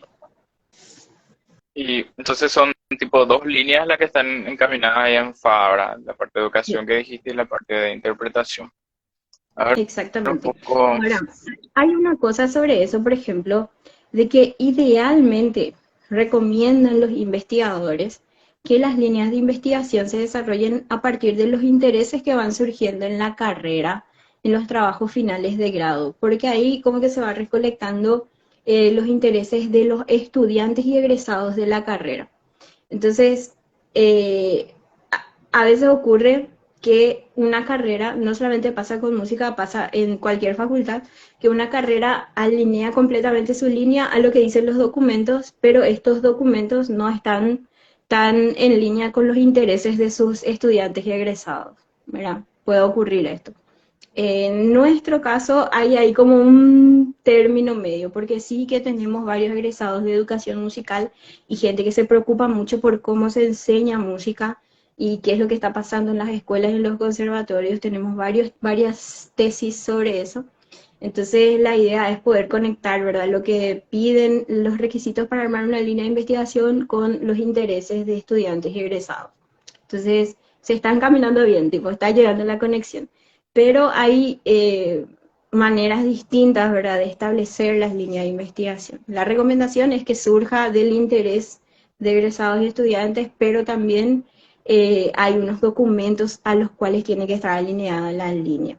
Ahora, el ideal siempre es que esos documentos también se puedan bajar antes a los estudiantes y egresados, tipo, que durante la cursada ya se vaya encaminando también el interés. En mi época, por ejemplo, cuando yo empecé la licenciatura, hasta trabajo final de grado, hasta el seminario de TFG, no hablábamos de investigación en las cátedras, ¿verdad? Eran las cátedras puras de contenido. Pero eso con mucho esfuerzo de los profes y también de la gente que administra la carrera, ¿verdad? Se fue mejorando de a poco en el sentido de que se vaya incluyendo investigación en diferentes momentos ya dentro de la cursada. Pero es algo, por supuesto, que va a tomar todavía tiempo hasta que se arraigue y que se pueda producir un poco antes que solamente allá en TFG. Y, a ver, no sé, esa parte, por ejemplo, creo que el tema de escribir, ¿verdad? Lo que es muy importante en la parte investigativa y creo que, no sé cómo lo voy a decir. Hay alumnos que le cuesta escribir, le cuesta leer y después no saben escribir. Y, por Sí. ejemplo, contigo tuvimos una tarea de escribir el ensayo, ¿verdad? La cantidad de Mm. páginas, después el índice de si era repetido, todo eso, ¿verdad? Y cuesta. Yo siento que hay mucha gente entre los compañeros que están interesados así en el tema. A mí, por ejemplo, me acuerdo que un compañero que fue vos fuiste su tutora, por ejemplo, Ujú. me gustó mucho el comentario que hizo después de defender su tesis. Dijo que todo súper bien, pero no le recomienda a nadie todo eso, hey. Pero él, por ejemplo, comentaba que eh, lo que le costaba mucho era transmitir por escrito sus ideas. Ujú. Y hasta literal me dijo esto: díganle a la profe Nati y practiquen una tesina antes de hacer su tesis. No sé, a mí la verdad me encantó la idea. Vos sí que se puede, pero sería algo más de extensión, no sé, todavía Es no es que algo así del grado. hay muchos formatos en los que se puede entrenar esta cuestión de la escritura antes que algo tan extenso como una tesina o una tesis, ¿verdad? Mm. Que es justamente lo que se propone, empezar por síntesis, resúmenes, ensayos, artículos, ¿sí? Entonces hay como formas de escritura de extensión menor que también son súper válidas porque a la hora de escribir la dificultad mayor es el vocabulario técnico, por lo menos en la escritura así académica, poder desarrollar el vocabulario técnico y encontrar la manera de hilar ideas, desarrollar las ideas, llevarlas a un puerto. Pasa mucho, es que esto viene desde el colegio, ¿verdad? Esta dificultad de escritura. Y uno muchas veces lastimosamente nota, tipo gente que viene de colegio que son un poquitito más eh, serios, un poquitito más desarrollados, ¿verdad? Tienen mucha facilidad para esto y colegios que son un poquitito de menor nivel, bueno, nada, ¿verdad? Ni siquiera las cuestiones simples así de ortografía, de gramática. Entonces, Bibliografía. si uno llega a la universidad con niveles muy disparejos de capacidad, lastimosamente es así. En algunas carreras se siente más, en otras se siente menos, ¿verdad? Por esta cuestión del filtro en los exámenes de ingreso. Entonces, ya es tarde la universidad para resolver estos temas. Si me preguntas a mí, ya es tarde, ¿verdad? Desde cuando aprendemos a escribir tenemos que empezar. Yo recuerdo cuando yo estudiaba en la escuela, teníamos muchísimas tareas que eran sobre hacer cuentos, cambiarle el final a la historia, ¿entendés? Yo escribía mucho en la escuela, tenía mis historitas, ¿verdad? Mi mamá, por Escribía un ejemplo, montón. mi mamá, por ejemplo, le dice a mi hermanito, él tiene 13 años, le dice: pena, Mm. pella, oye, la redacción creativa. Dice. Y yo Redacción tenía, creativa, ¿verdad? yo me acuerdo, tenía que hacer, no sé, un cuento por semana, yo tenía que escribir. Primer Y grado, estaba en fábulas tercer teníamos grado, que hacer. sí. Exacto. Yo creo que, bueno, hay como una generación un poco más perezosa en ese sentido de la escritura y que es que se arrastran más ya después a la universidad, ¿verdad? Y no es solo la escritura, es la lectura también. O sea, Mm. tener esa paciencia para leer, entendiendo lo que estoy leyendo.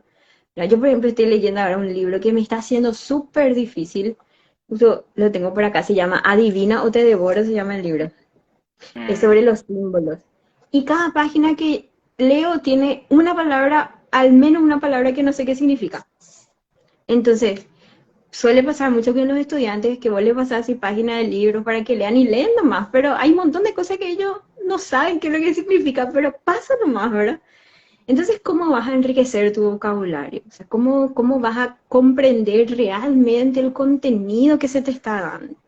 Entonces, ¿qué hacemos? Parar, buscar el diccionario, qué es lo que es esto. Cuando buscas qué es lo que es, te lleva a un montón de cosas para explicarte por qué es eso.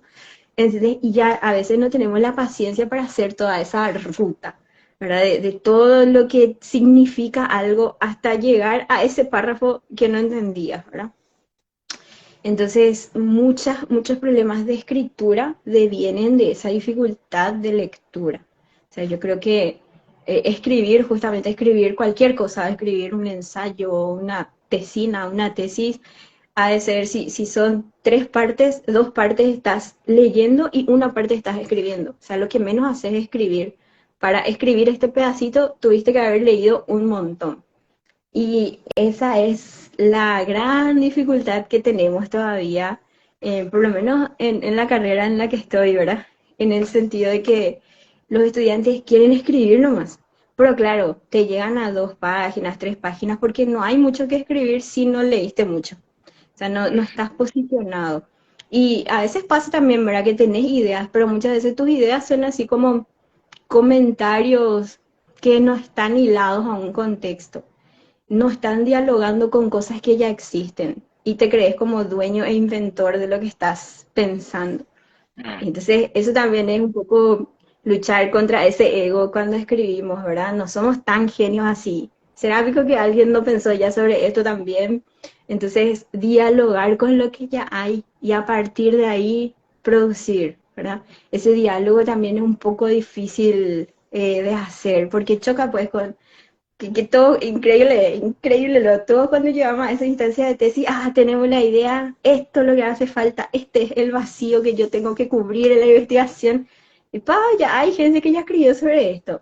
Y pasa también, nadie escribió sobre esto, pero no puede ser, si no fue acá en Paraguay, buscar en otro lado si no se escribió sobre esto.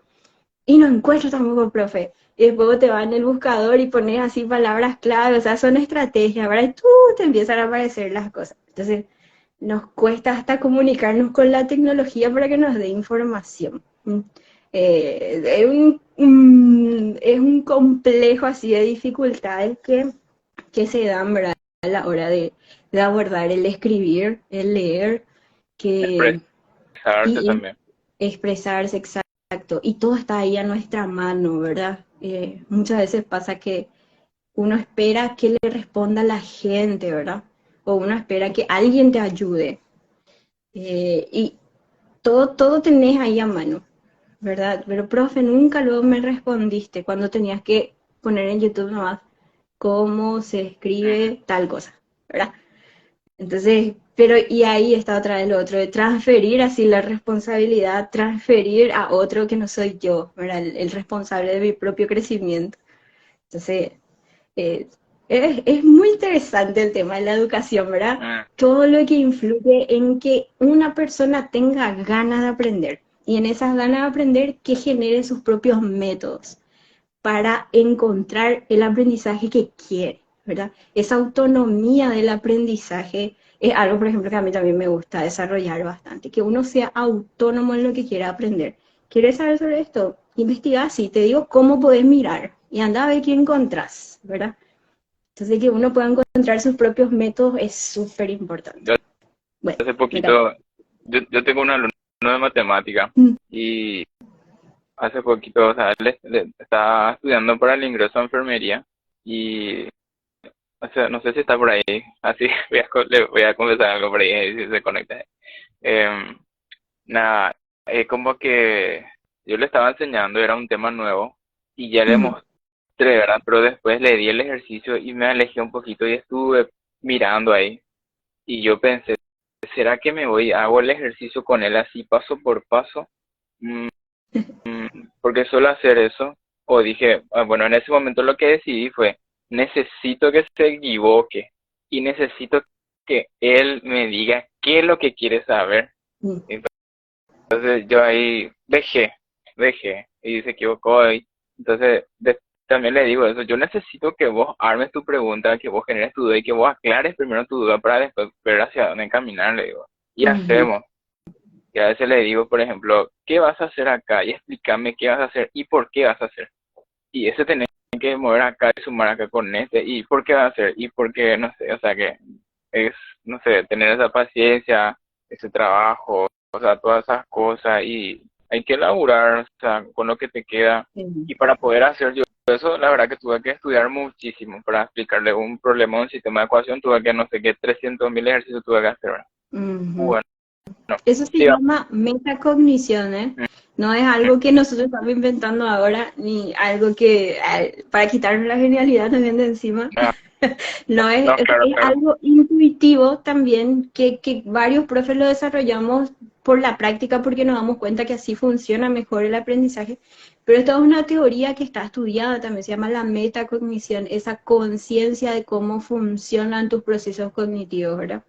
Y eso es lo que se busca también, o yo por lo menos busco desarrollar bastante, que uno sea consciente de cómo aprende, de cuáles son sus curiosidades y a partir de ahí trabajar. para mí al menos es muy apasionante, por eso me gusta mucho enseñar matemática, porque es tipo de entrar por ahí en el cómo piensa. No, no, a mí no me sirve que haga bien su ejercicio. A mí lo que me sirve es desarrollar como él Yo piensa por ahí. solía bromearle a mis alumnos de piano de que solamente por escucharle tocar yo ya sabía lo que estaba pensando. Y yo te Y creía. alguna vez adivinaba, pues, ¿verdad? Demasiado pro ya era yo, ¿verdad? Si está Ara por ahí, seguramente puede dar fe de lo que le decía, ¿no? Ya sé que vos estás pensando esto por cómo estaba tocando, ¿no?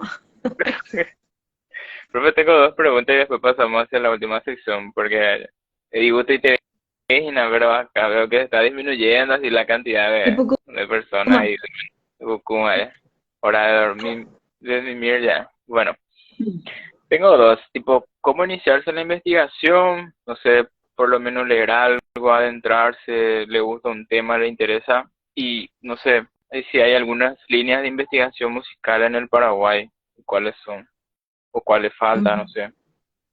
Ya. Bueno, para iniciarte en la investigación, o sea, es muy importante que nutras tu curiosidad y que le hagas caso a tu curiosidad. Surge alguna pregunta así, ¿qué es esto, verdad? ¿O por qué la cosa es así? X, ¿verdad?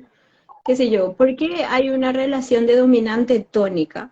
Una pregunta pareciera que tonta. Y no te quedes con la duda. O sea, no se queden con la duda. Vayan, googleen, ¿qué pasa? Y de lo que leas, si algo llama tu atención, continuar y empezar la cadena. ¿Verdad? Es importante no dejar morir eso que te da curiosidad, porque todos en algún momento tenemos curiosidad sobre algún tema en específico y muchas veces esa curiosidad se genera de aquello que nos apasiona también. Entonces, nutrir tu curiosidad muchas veces es nutrir también lo que te apasiona. Entonces, anota, si no puedes investigar en ese momento, déjalo para después, pero no dejes morir tu curiosidad. Yo diría que ahí está. Y luego entrenarte, si es que te quieres dedicar seriamente a la investigación y producir para la academia, producir conocimiento, ¿verdad? Entrenarte en los métodos, en cómo se escribe sobre eso, quiénes son los teóricos representativos sobre aquello que a vos te interesa o la gente que más escribe sobre eso, leer sus trabajos. Entonces, si quieres dedicarte formalmente a investigar, es importante conocer los métodos, cuáles son las maneras en las que se aborda algo y luego cómo se comunica lo que hayas encontrado el resultado. Yo diría que por ahí y luego está no dejar morir tu curiosidad, ¿verdad? Porque pasa cuando terminas una investigación sobre algo, ¿y ahora qué? ¿Verdad? Y ahora buscar cómo continuar eso, porque toda investigación siempre se puede continuar. De hecho, que ese es un requisito. Si muere ahí es porque tal vez no había tanto por ahí. O sea, tiene que poder con- continuar, venir de algo, ocurrir y continuar. Entonces, yo diría que eso para empezar a investigar. ¿Qué líneas de investigación hay sobre música en Paraguay? Formalmente solo conozco lo que ocurre desde la FADA y a ver, en este simposio de la música paraguaya, por ejemplo, que ya fue el segundo la vez pasada, este segundo estuvo dedicado exclusivamente a Flores y todo lo que rodea su obra. Entonces, yo creo que lo que más interesa a los músicos que están investigando es rescatar obras, rescatar contextos en los que se dan esa obra, rescatar si todavía los autores están vivos, la perspectiva del compositor.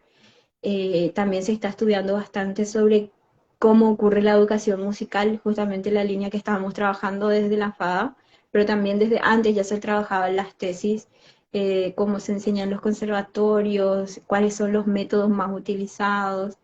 Y qué falta, diría yo, falta justamente establecer esas conexiones entre otras disciplinas, no sé, dialogar con la historia, dialogar un poco con la filosofía y situarnos dentro de ese diálogo como artistas. Todo sobre lo que ocurre musicalmente o artísticamente en nuestra historia paraguaya y en nuestro momento actual viene de influencias de diferentes factores.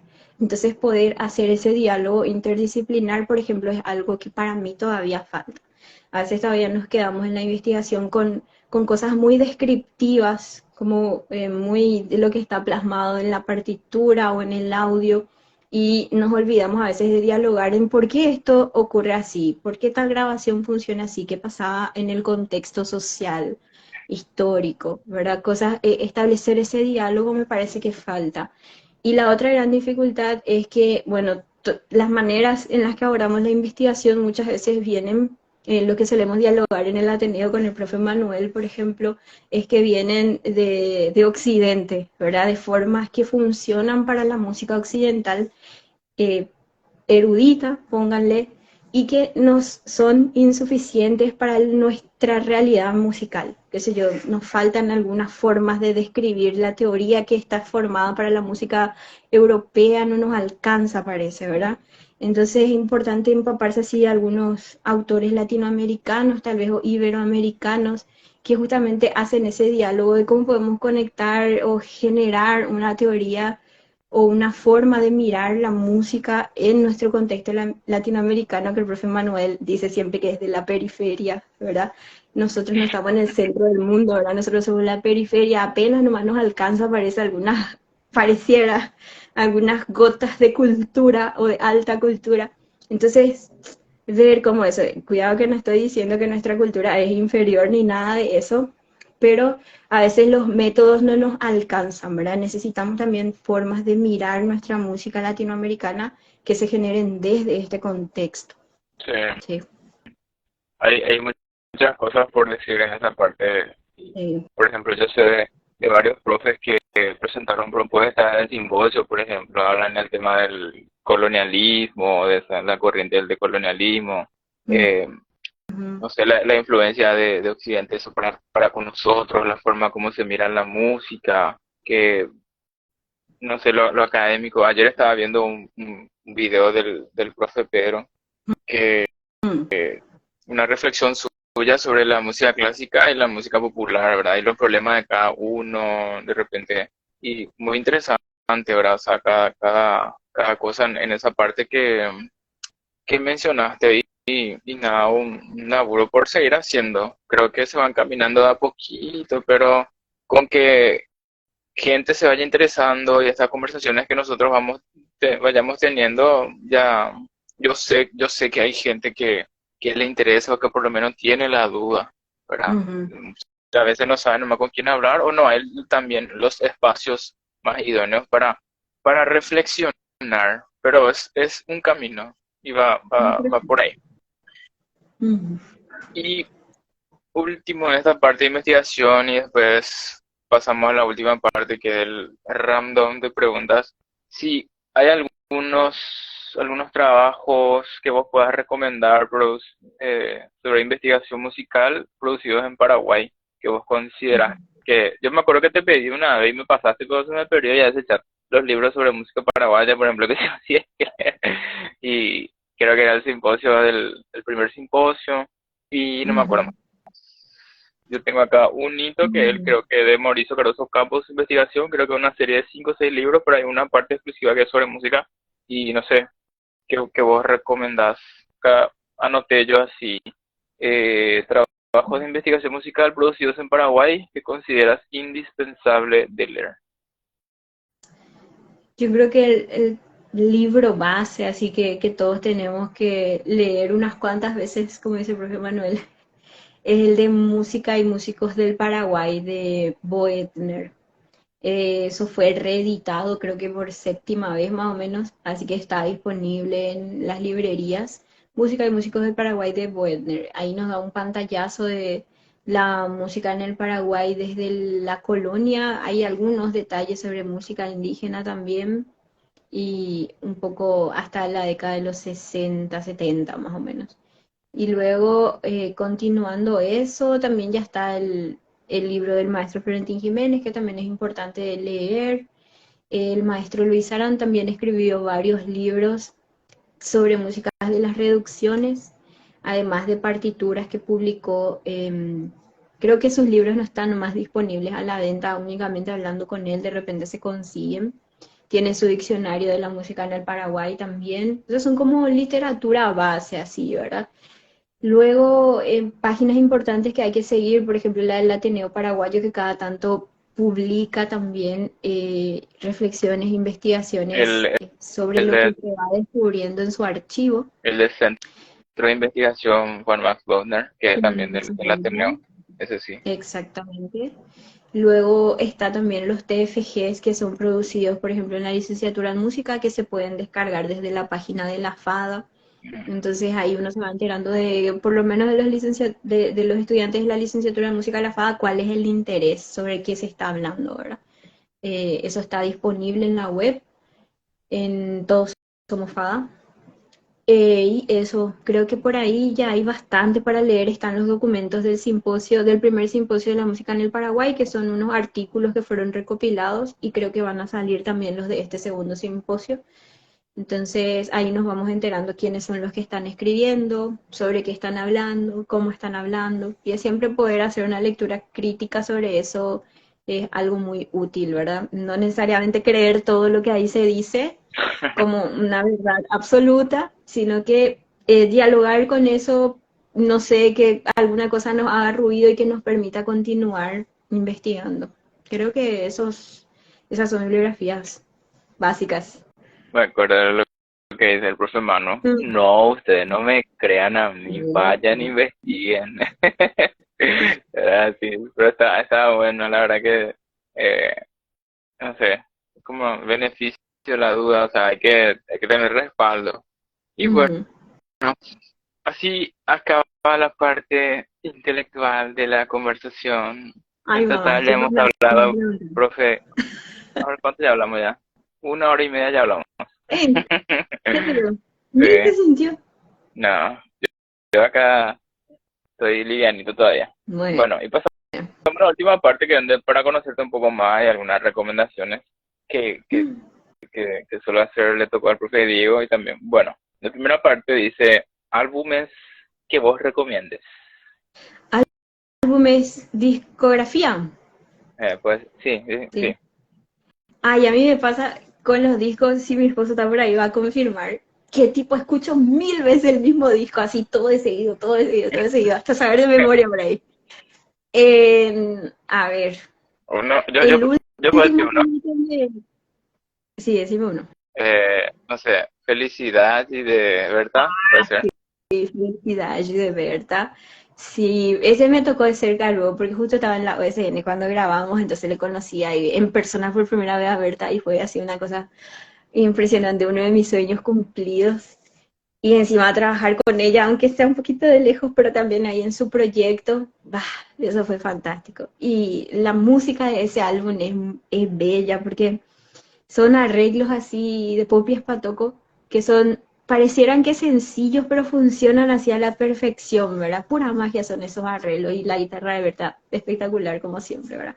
La grabó la Orquesta Sinfónica Nacional y participaron otros artistas también del Brasil, es todo sobre música brasilera y es un disco precioso, realmente felicidad. El último con el que me traumé es Tinta y Tiempo de Drexler, por Ujú. ejemplo. Los discos que exploran con la sonoridad, ¿verdad? Y en esta primera canción ¿cómo es que se llama? Que comienza el contrafagot. Tu, turu, Ay, me encanta ese sonido del contrafagot. No sé, ese tipo de discos me gusta, que exploran tanto los recursos de instrumentos sinfónicos reales y los de distorsión, sintetizadores y demás también. En ese sentido, por ejemplo, en Paraguay me gusta el disco de Cachiporros Hasta Arriba. También viene un poco en ese sentido de explorar con la sonoridad, tipo vos escuchás que no se mueve tanto tal vez la armonía, pero el paisaje así que se genera con la instrumentación es muy curioso, es muy particular, ¿verdad? Muy único. Y esas cosas me suelen gustar en los discos, cómo se juega con el timbre. Entonces ahí dije tres, creo. Mm, tres. Sí, Así que hasta ahí igual, bro. Depende. Cinco yo puse acá, bro, porque siempre hay mucho ya cinco. ah, sí, mucho ya es. O poco Pero después hay otro también. artista, por ejemplo, en Brasil que se llama Marcelo Genesi, que me gusta bastante también, que es súper simple así su instrumentación, pero es muy particular. Generalmente para relajarme suelo tocar así en el piano sus canciones y cantar. Marcelo Genesi es alguien que me gusta bastante también. Bueno, creo que eso. Mm, mm. Ven acá después de cinco, bueno, artistas músicos. Mm, músicos intérpretes. Y no sé, compositores, qué sé yo, que vos recomiende, que te Eh, guste. bueno, Berta me encanta en general, yo en lo que en sus proyectos sean grabaciones o sean educativos, ella me inspira así de cómo me gustaría a mí trabajar también, ¿verdad? Y recuerdo emocionarme varias veces al escucharle tocar en vivo, ¿verdad? De tan pura que es su performance, tipo tan entregada que es a ese momento musical, ¿verdad? En el piano, por ejemplo, en ese sentido me gusta mucho María João Pires, que es una pianista portuguesa que hace cantar el piano, ¿verdad? Uno diría que el piano no es un instrumento que cante, inclusive no lo digo yo, lo dijo un director muy reconocido que vino a dirigir la OSN una vez y dijo que el piano no era un instrumento musical. Nunca me olvido, en el coro me dio ese director.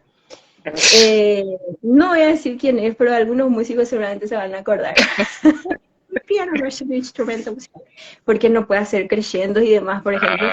Pero Ah, hija, no sé, tal vez nunca le escuché a María João Pires nomás, porque es una artista así que en cada nota es una nota así pura, única. Mira, en ese sentido me gusta mucho ella. Eh, a Marcelo Genesi ya le mencioné también. Creo que eso. bueno, recién Tipo, dijiste hay mucho, Drexler pero también su acá disco. uno, Drexler, Yo por sé que supuesto, te, también sos me gusta fanática de mucho como Cachiporro artista. también. Eh, Sí. después, no sé, ¿qué más habré escuchado? Los discos de Rosalía también escuché bastante Eh, unos tiempos. la El Rosalía. Mal Querer y Motomami, lo confieso, lo escuché. No tengo lo que tener vergüenza de eso, pero me gusta mucho cómo explora con la sonoridad, por eso yo que soy curiosa. Yo no recuerdo que ella estudió, pero yo leí que ella compuso un disco sobre un libro para una tesis. Y los libros están divididos por capítulos o algo así. Y su disco está compuesto más o menos. Nunca he visto en un video ese dato curioso, pero nunca más encontré el dato así en concreto. Pero yo sé que ella terminó un estudio musical, ella presentó una tesis y ahí compuso su primer disco, creo, ahí, para poder hacer eso. No sé, hacer lo que yo encontré así, by web, de así. Y eso. Ujú, ya. Y por ahí van. Mis gustos, tengo gustos variados, tipo, para cada instrumento por ahí un artista o director. Como director me gusta mucho, por ejemplo, Valery Gergiev. Es muy preciso, muy justo en todo lo que tiene que sonar. Eh, en el violín me gusta mucho Joshua Bell. Tiene mucho ímpetu cuando toca. Eh, y así. Por ahí van mis gustos, tipo, hay de cada cosa, me gusta diferentes artistas. Después te dice algún libro que te gustó, que leíste, no sé. No sé, falta que sea musical ya en esta parte.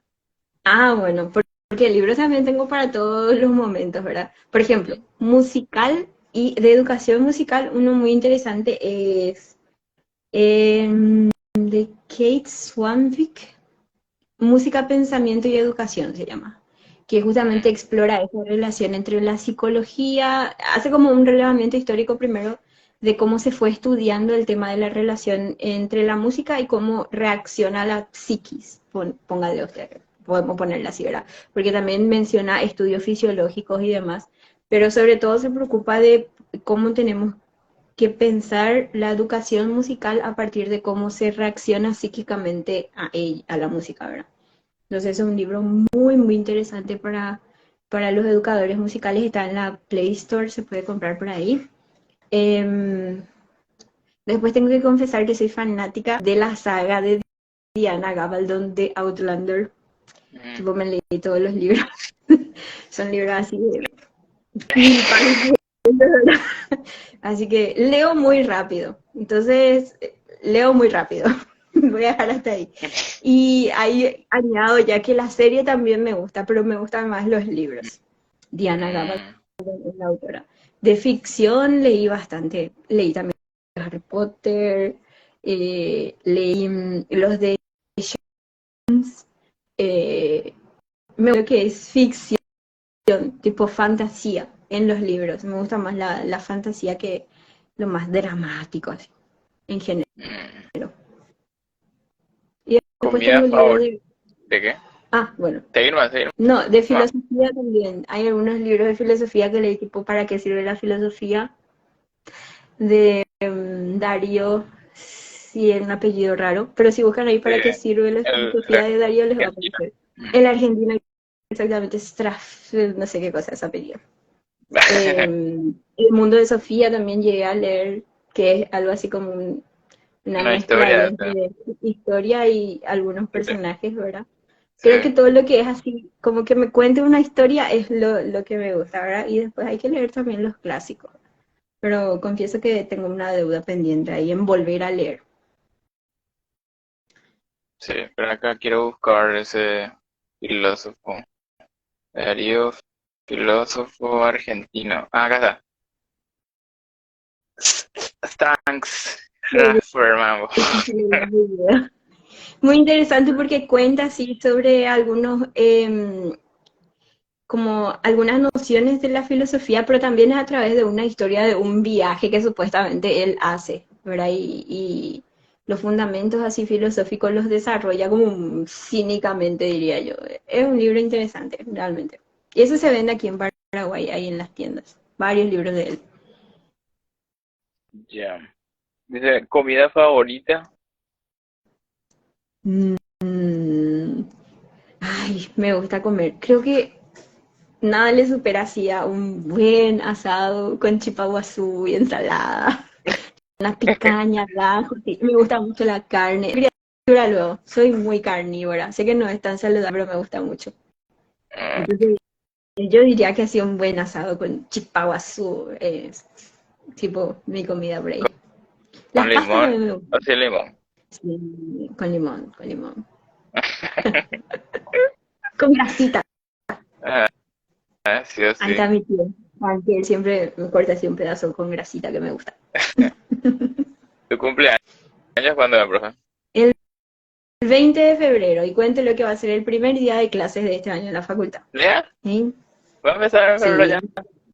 Sí, el ¡Wow! 20 de Yo febrero. pensé que empezaba en marzo. Bueno, acá tenemos, en los talleres virtuales tenemos la precisa. Ya tenemos la, Ah, sí, ¿cómo? entonces La refiriéndote al primicia. calendario.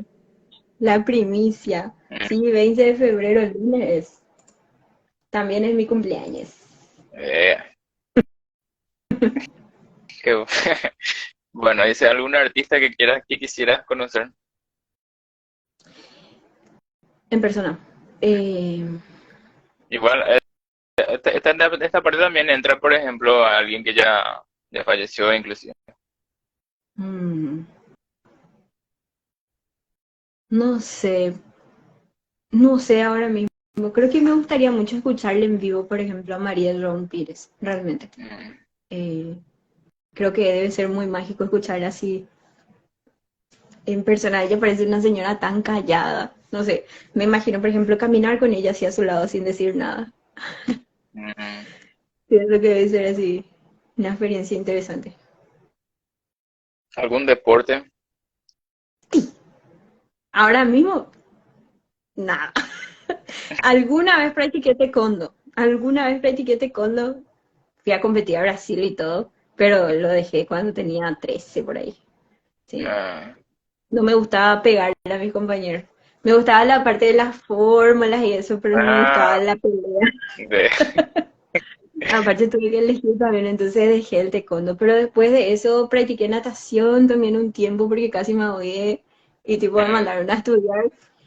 Pero nunca quise, nunca me gustó los deportes con pelota sobre todo. Demasiado tenía miedo de lastimarme. Creo que Diego dijo lo mismo ayer. En serio, yo tenía miedo de lastimarme las manos. Entonces nunca jugué nada con sí, pelota. el tema, Volei, él comentó el tema del vóley, sí. que tuvo por sus manos. No, yo tenía un trauma luego con eso. Pelota muerta, eso es lo que sí quería jugar en la iglesia. Pero hasta ahí llegó mi deporte con pelota. Después nada.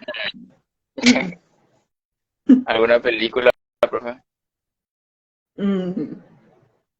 Ay, ay. Interestelar, tal vez. Me gusta Mm, mucho la ciencia ficción en las películas. Y me gusta la animación también. Esta última versión de Pinocho de Guillermo del Toro Guillermo es del Toro. preciosísima. Yo te Preciosa, no vi. preciosa. Y todo el trabajo detrás, impresionante. Me gusta, y sobre todo es Pinocho contado desde una perspectiva muy humana, parece muy orgánica. Cómo elabora así los temas de la vejez, la soledad, el cuidado. Es muy, muy bonita esa película. Interestelar me gusta también por estos dilemas así de la humanidad siempre, ¿verdad? Del querer conquistar, del querer sobrevivir y todo lo que uno encuentra en esa búsqueda. Entonces, por Un ahí. poco diferente, pero mortal esa película, ¿no? Sí, muy linda peli, la música también espectacular. Hans Zimmer, si no me equivoco. ¿Alguna serie, profe? Mm, serie, yo veo todas las series que hay. Increíble. Suelo ver, por ejemplo, las que son así de ciencia ficción. Me gusta Star Trek, por ejemplo. Me gusta también las de superhéroes. Mm, Las de DC Comics. Increíble. Tipo, vi todas esas también. Hay una serie que es muy boba, tipo, no tiene buena crítica, que es Legends of Tomorrow. Pero a mí me ajá. encanta. Es muy simpática. No tiene muy buena crítica, pero me gusta mucho también cómo trata estas cuestiones humanas de la amistad, la esperanza y demás. Después me gusta mucho la serie de Outlander, también la que es la de los libros. Y ahora mismo empecé a ver con mi esposito Supernatural, otra vez, después de muchísimo, que ya es una serie vieja, pero que nunca había visto todo, entonces estamos viendo eso. Pero generalmente la serie para mí es más así como veo tipo como diversión, ¿verdad? Mm, No, no es que como lo de sea los libros. fanática de un género o algo, ¿verdad? Ah, Sino ya. que veo más como para divertirme. Solo que a veces mi Mm. diversión se extiende demasiado porque tipo no me aburro luego, me enfoco ahí mucho tiempo, entonces se me va a la hora. Eso no sirve. Lo que suele pasar. ¿Algún lugar que quieras conocer? Mm, tal vez el Tíbet. Me llaman la atención los lugares así recónditos. Ushuaia y eso, por ejemplo, en Argentina, allá al fin del continente. Ah, Me llama la atención así un lugar como más inhóspito y como la gente vive ahí. yo, por ejemplo, me, me llevaba a irme alguna vez a, ¿cómo era? Tierra de Fuego, puede ser las Malvinas, ¿verdad? Ujú. Pero yo una vez me fui a Buenos Aires y casi me congelé. Y yo Antes fuiste en no creo que hago. invierno. mm, por ahí, octubre, por ahí, pero hija, no sé, no soporté. Pero así, 6 pantalones tenía y no Es podía. No sé qué es posible. lo que va a hacer si es que me voy a esos lugares. Igual, o así mi último Ujú. divaje tengo que irme a la Antártida, no sé, no creo más que. Puta, pues, no te llamas a ver. hay un lugar que me gustaría conocer que es tipo el espacio, pero creo que ya no voy a vivir en la generación que va a poder ir al espacio así como si viajara a otro país. No sé, Mm. siempre me divago, suelo decir, ¿será que voy a conocer el espacio? Yo a veces así me digo, por ejemplo, tipo Obi-Wan Kenobi, man, che, ya sabes, la galaxia tal, te subiendo una bola y no sé, estaría bueno.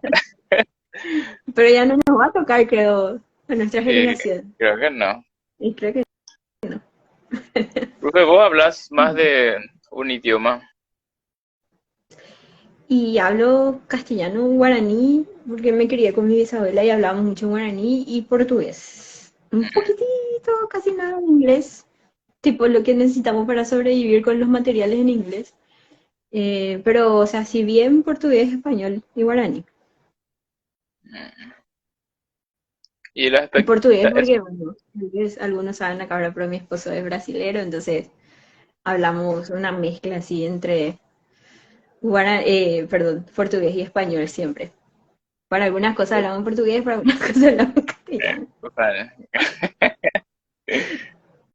profe, ¿cuáles son las expectativas para este 2023, los proyectos? Hay lindos proyectos, sobre todo en el ámbito de la música escénica, ¿verdad? De géneros dramáticos, creo que vamos a llevar en escena algunas cosas este 2023.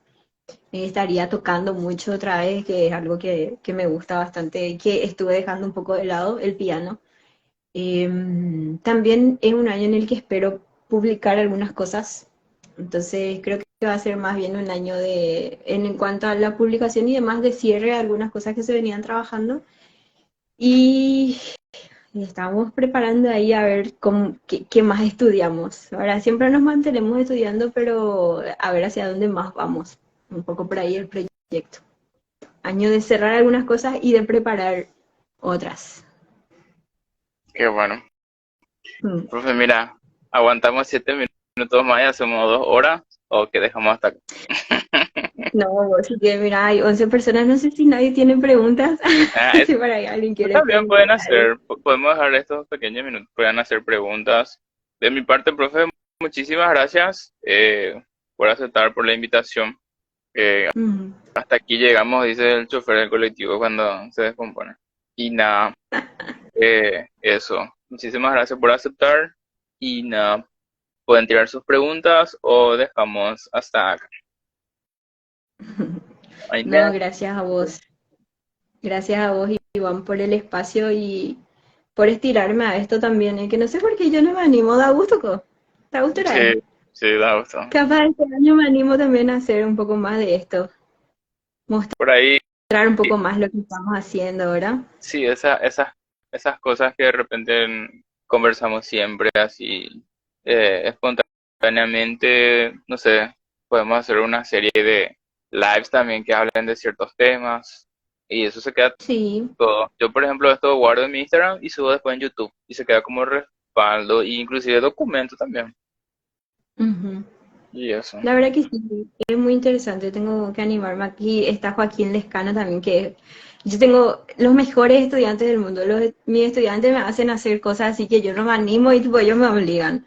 Como esto, por ejemplo, aquí Joaquín Lescano también me está empujando para otras cosas que por ahí sacamos, ¿verdad, Joaquín? Sorpresitas. Vamos a ser profe, vamos a ser profe. Así, de esta gente es lo que hay que rodearse, de gente que te saque ahí de tu zona de confort. Mm. Saludos a Joaco. ¿Cómo era? ¿Quién era que dijo? Yo antes pensaba que se llamaba Joaco, luego no sé qué, quién dijo así. Que incluya puntos de extensión, dice ahí, pero ay, buena idea. ¿Por qué no? ¿Por qué no? Pues el que se conecta al vivo de la profe gana crédito de extensión. Ah, puede ser. No, tanto así no se puede ver, eso ya es muy cara de ellas, ¿no? Pero sí, vayamos pensando en qué podemos hacer de extensión, ¿eh? Sí. Y estuvimos hablando con una estudiante también, tipo, lo lindo que sería hacer, por ejemplo, ahí voy a tirar acá una idea, ¿verdad? Pero esta idea tiene dueño, Ujú. eso quiero aclarar, ¿verdad? De hacer óperas infantiles, por ejemplo, con los estudiantes, llevar óperas a las escuelas y producir todo desde la carrera, y sería genial. ¿verdad? Porque hay versiones así, por ejemplo, de la flauta mágica para niños, cosas así, que ya están armados los arreglos y la historia. Sería genial poder llevarlo. Pero como les digo, esta idea ya tiene dueño. Pero Mm, invito así, ¿verdad? Como para, por si se le Sumar, ocurra a alguien, porque veo que hay muchos estudiantes por aquí, llevar cosas a las escuelas también es muy interesante. Algo parecido, veo que hay muchos guitarristas, tipo el ciclo que hizo Berta, por ejemplo, de Mangoré en los colegios es también súper interesante.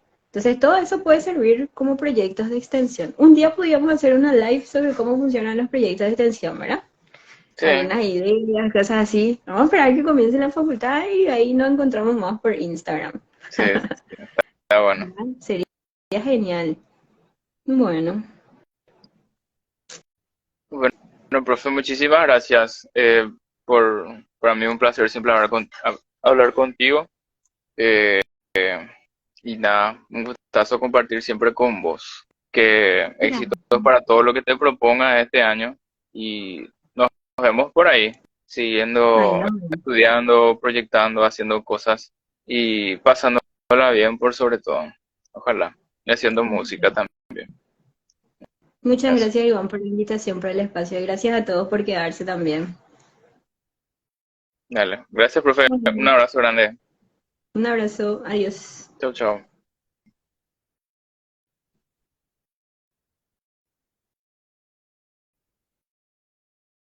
Bueno, gente, muchísimas gracias por conectarse hoy a la sesión. Sí que estuvo larguita, pero creo que con la profe Nati vale todo. Un abrazo a todos los que se conectaron, Joaquín, la gente de Onda Futbolera. Gracias, Rebe. Que estés bien, Vero, Vilma, a todos. Y nada, que pasen súper bien, que tengan buena noche. Y nos vemos mañana. Estamos con Noemí, imperdible también. Para mí, una de las mejores guitarristas que tenemos hoy en el Paraguay. Y nada, te esperamos, Noé. ¿Sí? Saludos, muchas gracias. Chao.